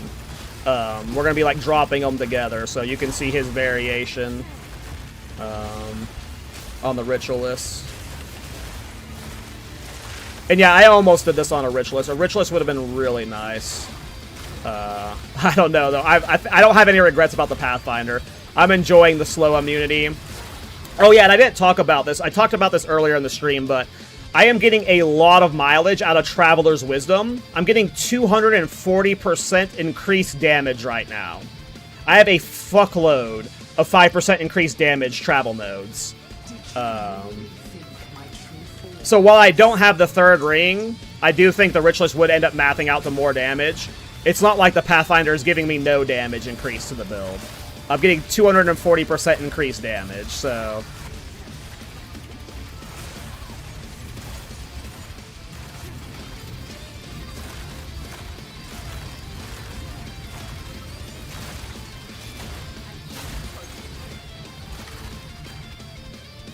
I think I would go a Ritualist if I wanted the tankier variation. But, like, Pathfinder's kind of like my comfy, speed mapping, trap assassin archetype build. I wanted it to be fast. I'm excited to see Kodachi's loadout, though. This does not look hardcore self-stuff unfriendly. Which part? Was it the Mage Blood that told you that?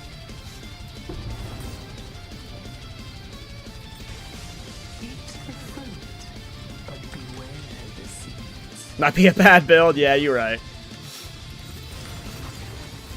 I think this build could be hardcore friendly when people figure out Ward more.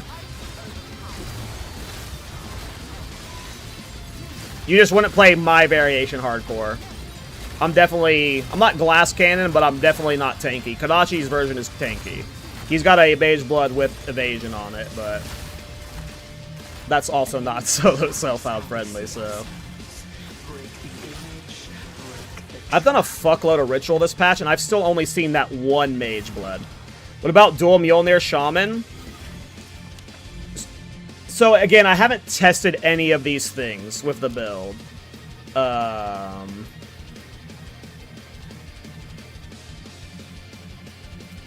Yeah, let's do a 200% deli. Let's see what a 200% deli looks like. Tier 16. I don't know if I have the damage for this. I haven't tested Mjolnir. I haven't tested Aura Versara, but I don't think you're getting near the amount of flat damage as I am getting without Widowhail. At this point, I'm committed to the Widowhail cheese. I do think there is going to be merit to double Mjolnir with this build, as well as double Aura Versara, because it is a lightning skill. And you can get +5 lightning levels on Mjolnir. So, maybe double Mjolnir. You can't put Conductive Runes in Mjolnir, but you can use Mjolnir to scale its damage. If you had double Mjolnir with Legacy of Mjolnir, that's +13 lightning skills. That is a fuckload of damage. Is that more DPS than the Widowhail cheese? I don't fucking know. I don't have the divines to test that. I am going to guess the Widowhail cheese is the best way to scale its damage. But just keep in mind, double Mjolnir is 13 gem levels. And then with Aura Vasara, which Aura Vasara does like damage based off the power of the enemy it hits, yada yada. Aura Vasara Rune Master gets skills gain percent of damage like as extra lightning damage. So Aura Vasara could lead to a lot of DPS too. And then you could put Legacy of Mjolnir in it for the +3 lightning levels. So maybe there's a world where it's 2x Aura Vasara with Legacy of Mjolnir, or 1 Aura Vasara with a Mjolnir with Legacy of Mjolnir.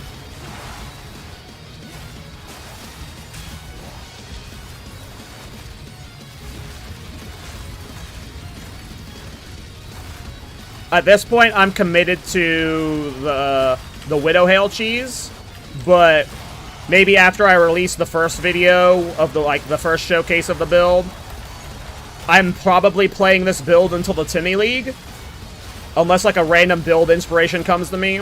I don't have any more ideas, so this is my last build until the Timmy League, I think. Maybe I try other weapon archetypes out, and I'm just like fucking around on this loadout until Timmy League, but the Widow Hail is giving me a comical amount of damage.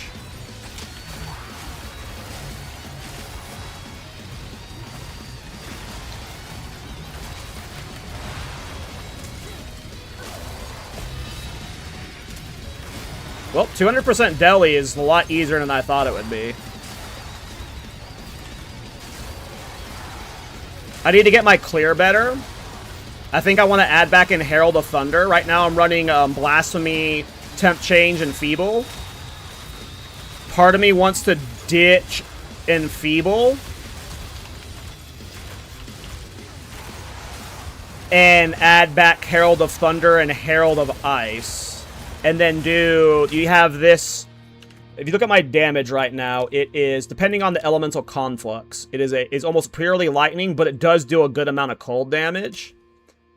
Part of me wants to add Coming Calamity again, and then add Herald of Lightning and Herald of Ice just to boost its cold and lightning damage.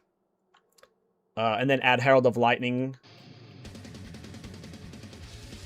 to help with a clear. So if I do that, I would need the Spirit, and I could drop Enfeeble for that. I just like being defensive, and I don't know. I've said this a lot, but if I could put any defensive layer in any build, it would be Blasphemy Temp Chains. I think Blasphemy Temp Chains is like the best defensive layer in the game. I fucking love it. Do you need Blasphemy Temp Chains with this build? Maybe not, but with how fast you're moving, how you're just gliding past stuff, it just lets you scoot around things so seamlessly. But I don't think I'm getting rid of Blasphemy Temp Chains. I could see me ditching the Enfeeble, though. And getting Herald of Thunder back. Because right now, I would say with this 200% deli farm, the clear is just a little not good enough. Oh, dead. I got stunned and then died. The clear is just a little bit not good enough for the 200% deli, so I think I want to add Herald of Thunder for it. They want to add Herald of Thunder for it.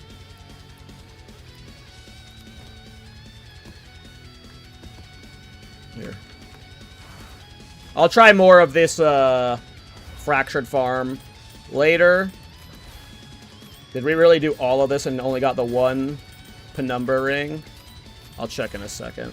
I'll do more later, but my ADHD brain has taken over and I want to pen. We got the one Penumbra ring. Alright, we'll try that more in a little bit.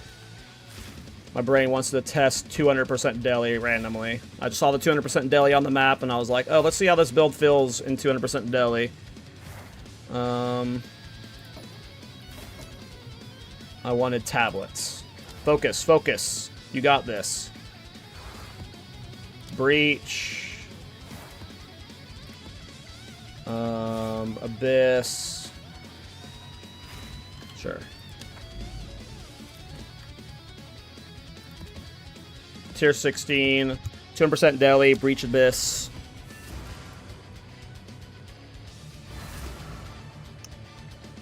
If you have the strength requirement, then Herald of Ash scales better than Herald of Thunder. I have 104 strength for Berserk. So I'd have like a level 14 Herald of Ash. The thing about Herald of Thunder is when you have Coming Calamity, it scales my lightning damage, which is most of my damage. So that's why like Coming Calamity with Herald of Thunder is nice. But if I'm truly trying to solve clear, I don't think I'm freezing anything ever. So I don't think Herald of Ice would do anything for clear. Stuff's like kind of getting some freeze on it, but we're ever getting shatter, so if we're talking about like influencing clear, then yeah, maybe Herald of Ash would help a little bit, but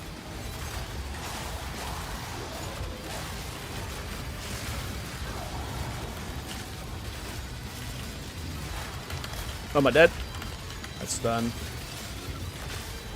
Yeah, I need to get the Garukons for 200% deli farming. We're still missing Garukons, and I'm doing a Garukon setup. Like, I have my entire tree is like path for crit, as if I should have Garukons, and I don't have it. So as soon as I get Garukons added,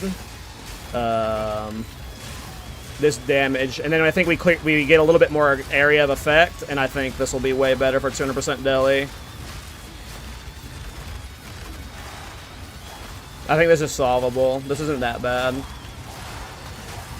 I was kind of expecting this to be miserable, and it's not. With Garukons and just like solving AoE however I choose to solve it, whether that's increased area of effect or adding different heralds, I think this will be not a great 200% deli farmer, but it'll farm 200% deli.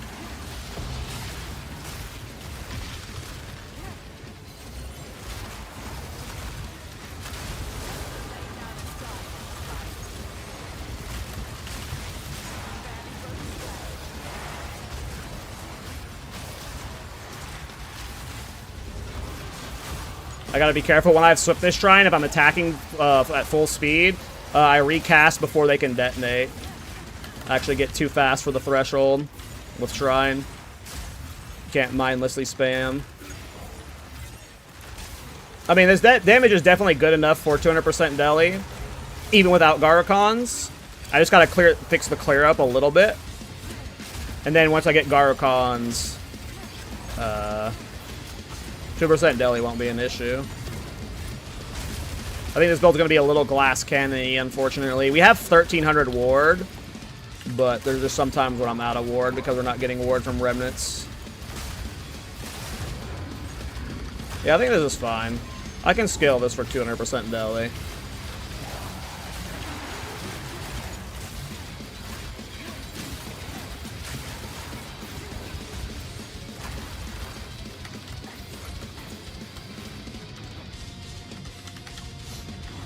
Isn't there an AoE lineage gem? Yeah, it's called Verana Siege. I was using it until recently. I've just been swapping out different lineage gems. Right now I've got Elemental Armament and Rockiata's Flow in there. But yep, there's Verana Siege. I won't be using it in the final setup. My setup requires 3 very specific lineage gems, and then the final 2 gems are probably Rockiatas and Garukons. Garukins. So I won't have room for Verana Siege in my current way I'm playing it, but I might optimize out of that. You never know.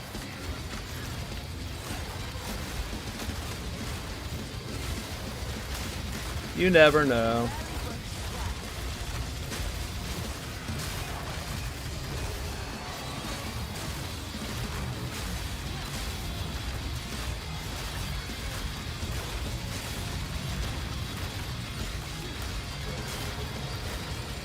I think my damage will be good enough for 200% deli when I have Garukons. We're just not quite there yet. It's not like we're not killing this stuff, but it's not all one-shots.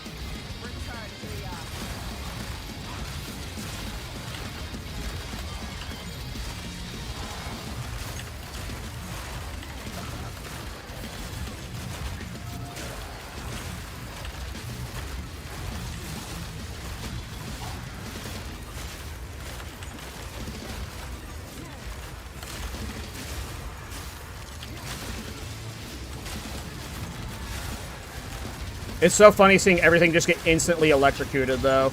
This is by far, like, the best electrocution rate I've ever had. Like, just, most stuff is just electrocuted. Like, that Amamunamu or that big dude, that just, like, they're all just getting instantly electrocuted, and that's super fun. And I've got, like, no investment in the electrocution scaling. It just, skill just does the electrocuting.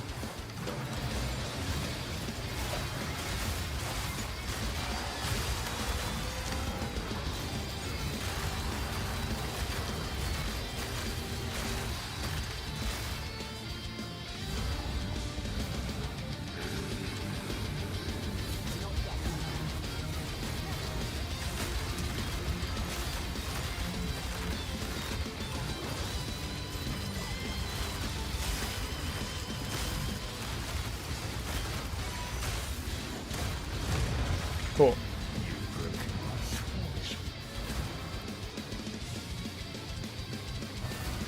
I started my first runic spell yesterday. They are neat. Rarity, Cobalt. I run with my GF. Well, brag about the GFGs, dude. Why are you flexing on us with your build and your girlfriend? This guy. This Dream Squasher guy. Look at my Voltaic Barrier build. Look at my girlfriend. This frickin' guy. It's cool. Yeah, I'm liking the ward skills too. They're really fun. I've played with a few of them now. I messed with Voltaic Barrier on one build. I've seen a few people do pure Voltaic Barrier builds. Those are fun. I think I saw Shepard doing a Voltaic Barrier build. But yeah, the rune skills are fun. Some of them are, at least. Some of them didn't look very fun, but I'm having a blast with this one. This one is really cool. Runic Ward is actually such a broken defensive layer. It is. This is my first time I've had this much Runic Ward. I have 1300 right now, and I notice it saving my life, like, very consistently. Just the problem with this build is I'm using Runic Ward as a DPS. And my bow does spend 8% of Runic Ward to deal more damage. So there are just times where, like, if I die, it's usually because I'm out of ward from attacking. Which is unfortunate. But yeah. Your build is Farmer's Lightning Warp, ward stacking with Svalin, and I'm so incredibly taking can clear Juice Exhibition, no problem, that's awesome. I haven't seen Farmer's build. Are you, like, what's in Svalin? Are you putting, like, the Lightning Warp or Ball Lightning in Svalin, and you're just, like, using the cast-on block as a part of your mobility engine?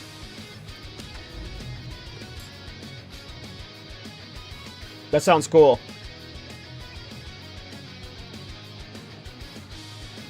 Cast on block for Living Bomb? To get infusions. Boring! Every time, like, and that's not the shit talker build. It's just every time, like, I've wanted a Svalin build to be cool a million times. Every time someone's like, I'm doing a Svalin build, it's either Living Bomb for infusions, or it's Detonate Dead, or Curses. And it's always those three things. And that's still pretty awesome. I'm sure your build's freaking sick. But, yeah. Every time it's a Svalin, it's never, like, doing Svalin for, like, you know, making Svalin, you know, actually what's dealing the damage. Which, that's probably going to be very hard to do in general. So... I want to hit level 894, and then I'll do some bosses. I want to see what my pinnacle DPS is at.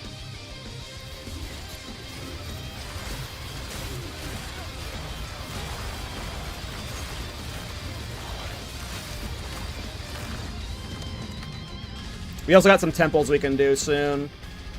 I wouldn't mind an Atziri's Communion. I have not gotten an Atziri's Communion this patch, and I need a divine, so. I need divines. I would really appreciate it. A communion. GGG. There's not enough energy generation, first of all, to make it have enough devious skill built into. Yeah. It just doesn't seem like it's supposed to be enabling engines in that way. Which is why I always get, like, you know, I'm always disappointed with Svalin builds. So Svalin is meant as... Its cast on block is meant as a utility... Or as, like, you know, Detonate Dead.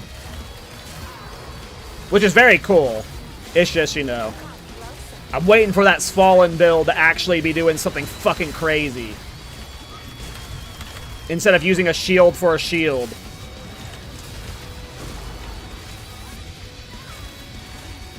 unfortunately, because in PoE 1 has a lot more use cases. Isn't it also like just... I mean, because it has more use cases, of course, but... Svallen's like... I don't know what Svallen's worth in this league, but in all the previous leagues, Svallen's like a 1 exalt item. And in PoE 2, or PoE 1, isn't Svallen like 100 divines, like league start? Like, Svallen's a good item in PoE 1.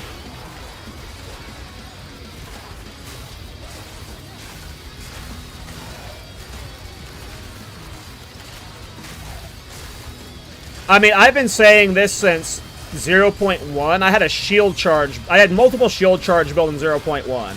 Back when shield charge was actually used as an attack skill. You used to actually be able to kill things with shield charge. Until they frickin' ruined the skill. I have been saying we need like a gladiator ascendancy or a marauder ascendancy that has dual-wielding shields. I need a dual-wield shield ascendancy. There should be a way you can dual-wield shields, and that like has like a shield bash ability that comes with it.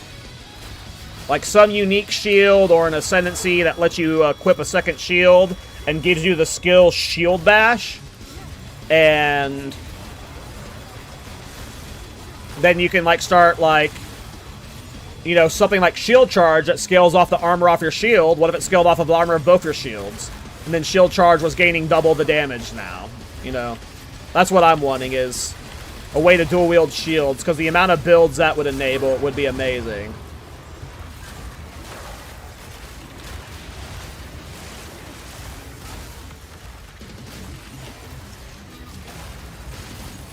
That's a thing in PoE 1, really? Oh shit! I didn't know dual wielding things was a shield. Dual wielding shield was a thing in PoE 1. Then yeah, that's definitely be added. Yeah, Templar will definitely come with shield stuff. I think Marauder will too. I think Marauder's gonna have shield. I mean, Gladiator too. Like Gladiator is a sword and shield like archetype in the art. So, where am I putting this point?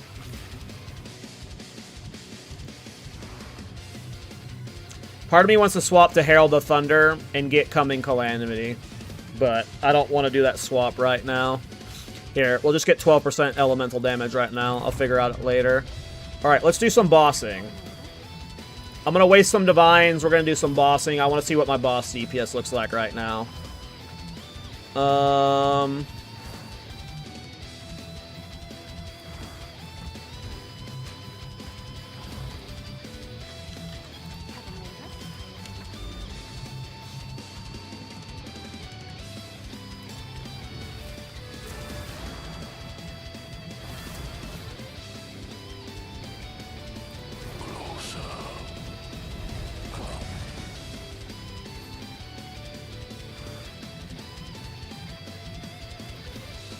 Hebe's fallen.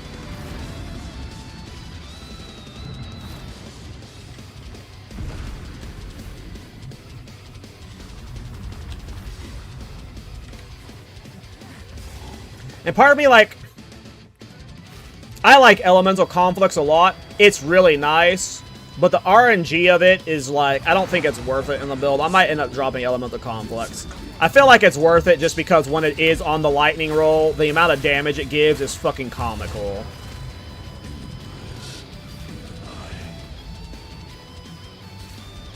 Guys,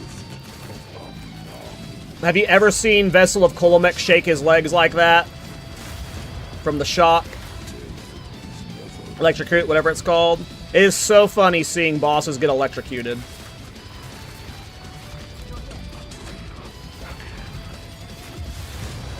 Doesn't help when I'm one-shotting them, though.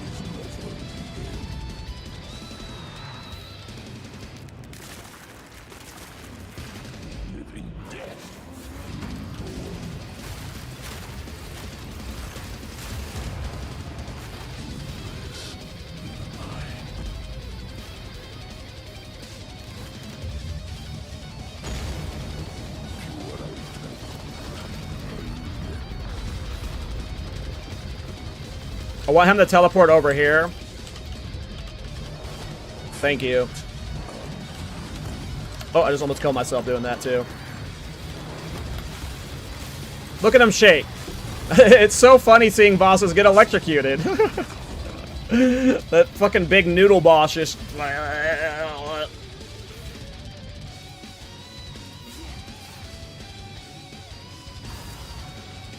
Alright. We're gonna go through all the bosses. I'm gonna do Jet. I'm gonna do Arbiters. I'm gonna do all of them. I'm gonna waste Divines. We're gonna see all the bosses right now.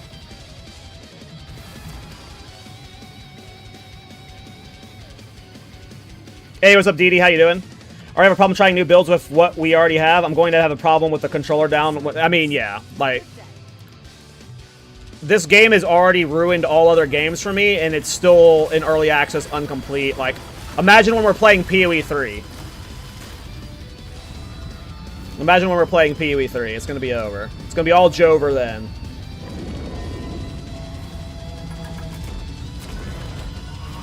PoE 2 is the future, Kadachi. Don't go play Boat League. I'm just kidding. Boat League's fine. Alright, let's see how fast we kill this Dweeber. No Garukans yet, so our damage is a lot lower than it should be. Can we make him do the leg shake too? Oh, he's getting shocked a lot slower. Oh, we might be able to make him shake. Hold on. We just phased them once.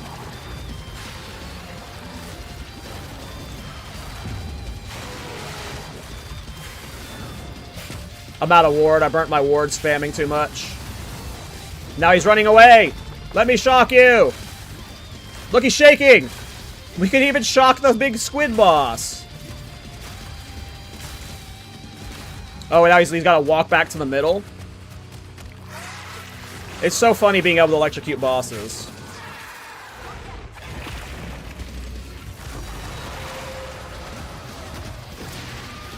Alright. Guys, I don't even have Garukans yet. That's crazy. I'd be one-shotting pretty much all bosses with it. What was next? I've done Expedition. I did... Okay, I need to get King of the Mist. That's fine. A place I can put a King of the Fart down. There might not be anywhere I can put one down near here that I can easily access without having to clear any maps. I know I have to have an audience with the king down anyways, someplace. Oh, here's one. Perfect. We'll do a tier 16. Oh, damn, Kadashi, yeah. This would be a cool build to do, you know, a real min-max push on, so... Alright, I got Homeboy shaken.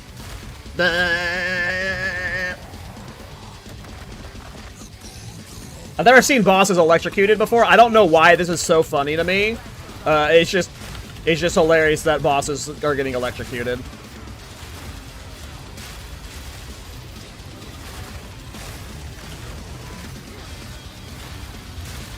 I got a cleansed map for the King of the Mist. What the hell?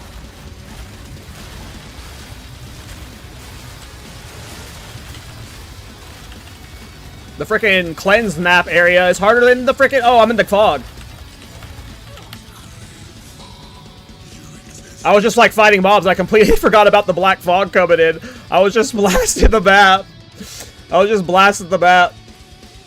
And I completely forgot about the black fog. And then I was like, what the hell's killing me? Fucking idiot. Big old noobo.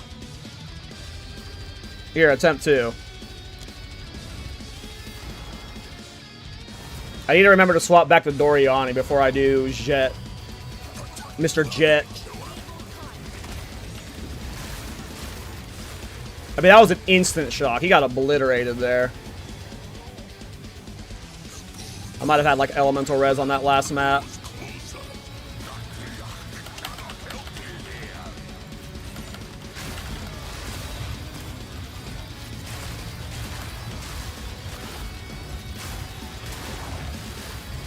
These tier 16 maps don't play inside here. These are some juiced ass mobs.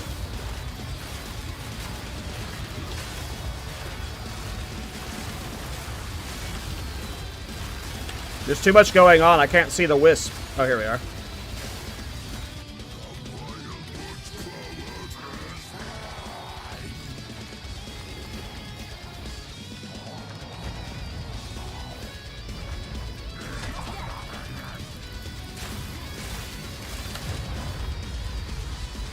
King of the Mist 3-shot, and then he was electrocuted after the second hit. Never get purple elements from King of the Mist anymore.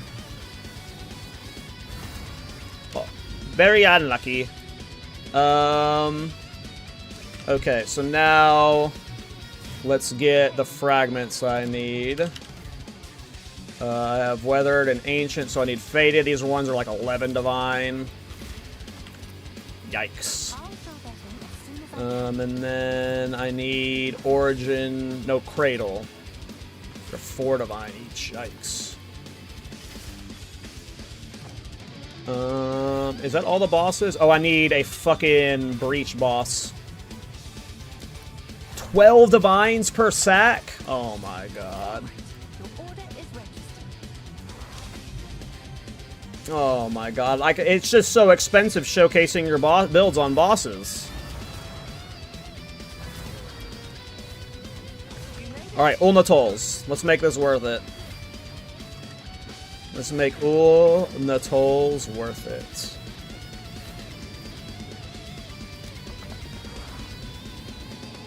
I was wondering, since you run Blasphemy with Temp Chains and have a crazy amount of added attack from Rings and Quiver, wouldn't Repulsion hit hard too? Probably. Yeah.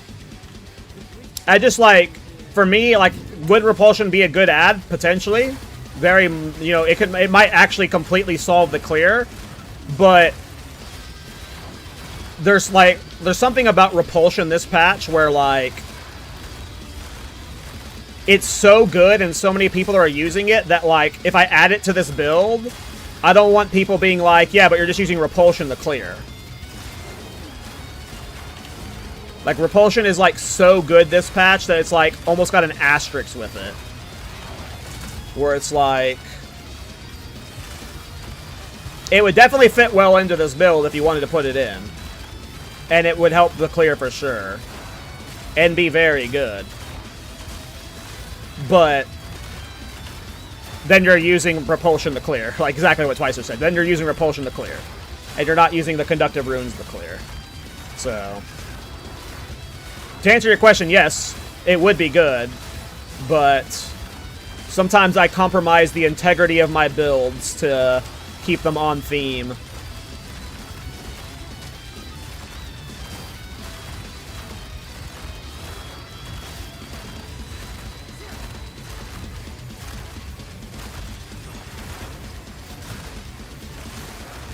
I also think there's many other ways we can solve AoE, so I'm not too concerned about it. We're only on day 3 of playing the build, and I've been on a giga budget, so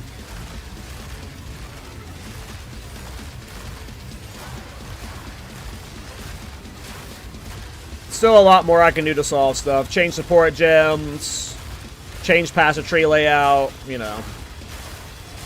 We've just been kind of locked in on this for now. What I'll probably end up doing is release this video either tomorrow or the next day. Like, that's going over this setup, and then we'll be, like, experimenting with this archetype until the hardcore private league is what I imagine my plans are going to be.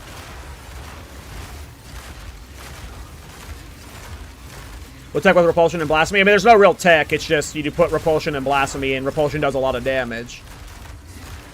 And with our build specifically, it would be scaled very well. Repulsion would do a decent amount of damage.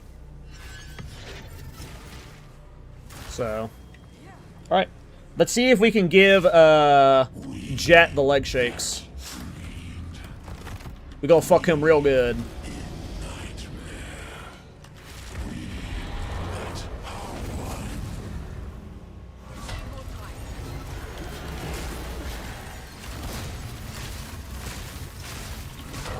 Well, we killed him before he was about to get electrocuted, and then he died. Come on, Ulnatolls! Come on, Ulnatolls!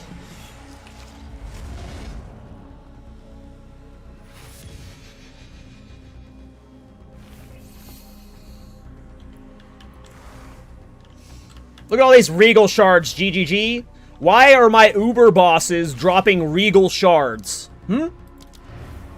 Huh? Why is my 15 Divine boss attempt dropping me 4 Regal shards and an armor scrap? Rabbit would have gotten an Olnatol's for sure. He would have gotten an Olnatol's and 3 Hinakora's locks. Knowing that guy. Knowing that guy.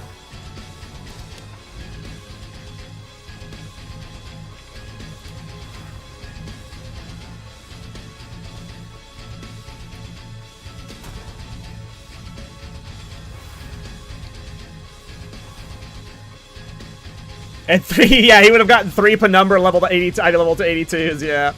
We're gonna go. We're gonna do more of that farm. I'm gonna do every Fractured Lake on my tree. Probably some of them off stream, but I'm gonna do them all, and I'm gonna get back to you, folk, and let you know how many 82 Penumbras I end up with. I'm going to. There's probably another 20 plus of them I can run, so I will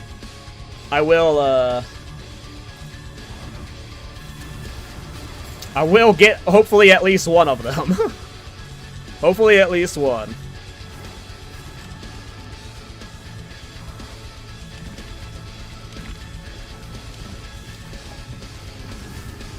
We did get a Chaos Orb, you're right.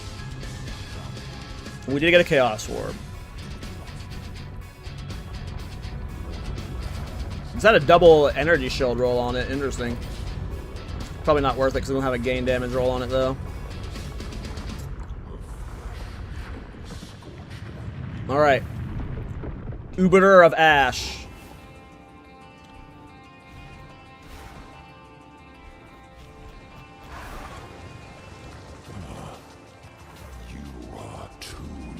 Let's see if we can electrocute Arbiter.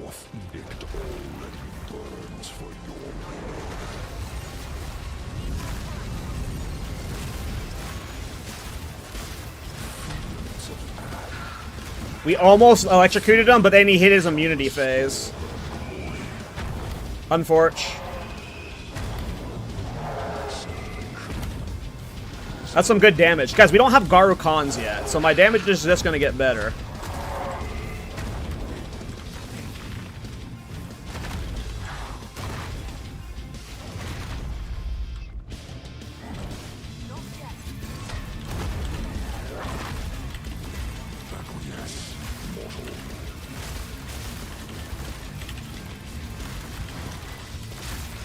He's electrocuted! We did it! We gave him the shakes!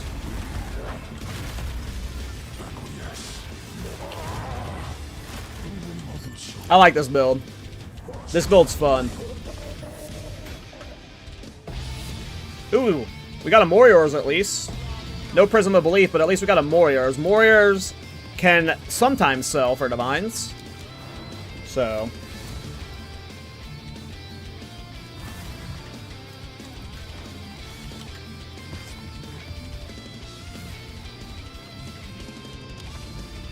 that one won't. That one won't.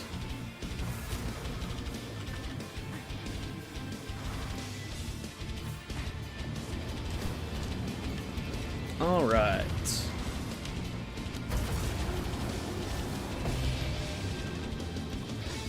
Let's do this Arbiter.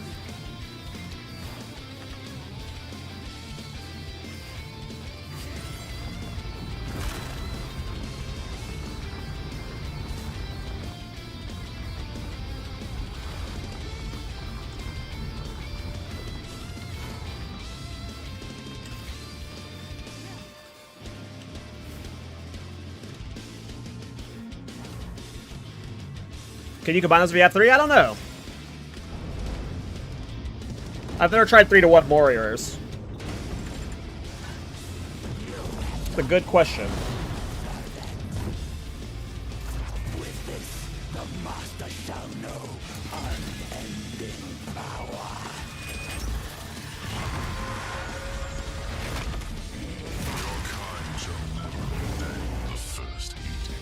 Why did we kill this guy? His name is Arbiter of Divinity.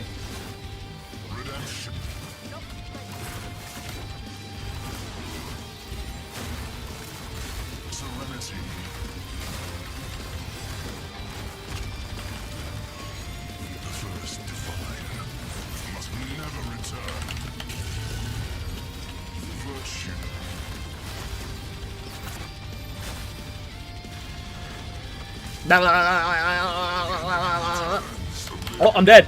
I was having fun, and I died. No! No fun allowed. How did he attack me while I was electrocuting him? That's unfair. The first divine must never return. The enemy returns.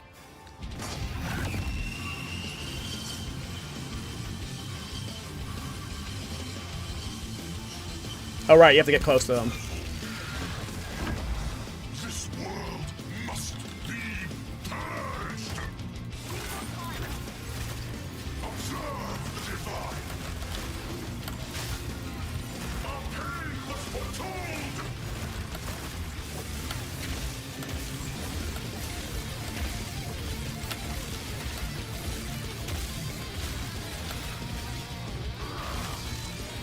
Divinities.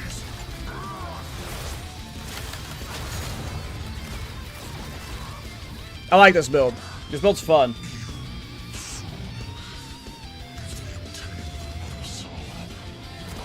Does he drop anything that's good? Doesn't he drop a lineage gem? One of them? Her declaration or something? You know what? I forgot to swap back to Jamin-Ra as my, whoever it is, Jado, for the lineage drop chance for when I killed Jess. More Regal Shards. I said I needed to swap back too, and I forgot. Did I have more boss attempts to do, or is that the last of the bosses? Was that every boss I wanted to do? I think that was all of them. We did a full round, right? Yep. What does this flask do? I don't know if I've seen it. Opportunity. Effect is not removed when unreserved life is filled. Cannot be used manually. Used when you release a skill with perfect timing. Oh, this is absolutely dog shit. Okay. That is why I haven't seen it or don't remember it. Because it is fucking poo.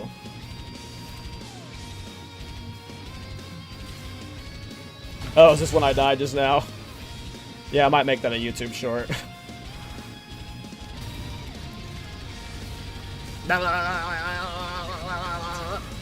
Oh, I'm dead. Why did that arrow... Why did those, like, projectiles randomly turn into me while he was shot? That was bullshit. That's a funny clip. Okay.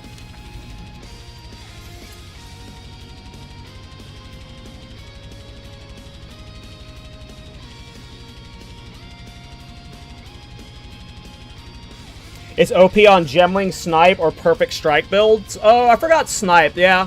Snipe would be a good one to use that on. That's a good point. I don't like Perfect Strike, so... But, yeah, Snipe would be a good use case for that, for sure. Or an interesting use case, rather. That's fair.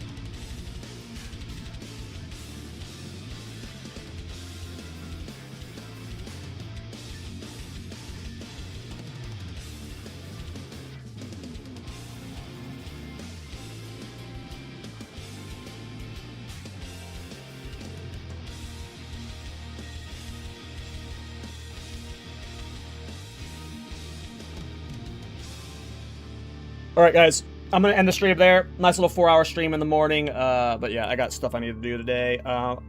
There's a weird chance I might do a stream later tonight. I would say like a 30% chance, but I will be live tomorrow. And expect a build guide out for this build by Thursday. But yeah, I need to wrap it up there. I gotta go get lunch, and then yeah, I've got work I need to do today. So it was a fun little morning stream. Thanks to all the Rabbit Raiders for hanging out and watching the build. Yeah, I'll have the build guide out in a couple days. I'll be showcasing Kodachi's version on the podcast this week, so you also get to see the ritual version. But yeah, I am going to send you guys over to the Homie Mentality He is doing a Twisted Empyrean Sunder Gemling. So, yeah. Thanks for watching, everybody. Thanks for the new followers from Rabbit Stream. And, yeah, you guys, I don't see you guys tomorrow, this week, or in a few days. The podcast is Thursday. We have Snoobay on. We're going to be talking with the GOAT, the Beau, the Messiah himself, Snoobay, this Thursday. So, yeah, I'm going to send you guys over to Wintality, and you guys have a good night, or a good day, or whatever it is. See ya!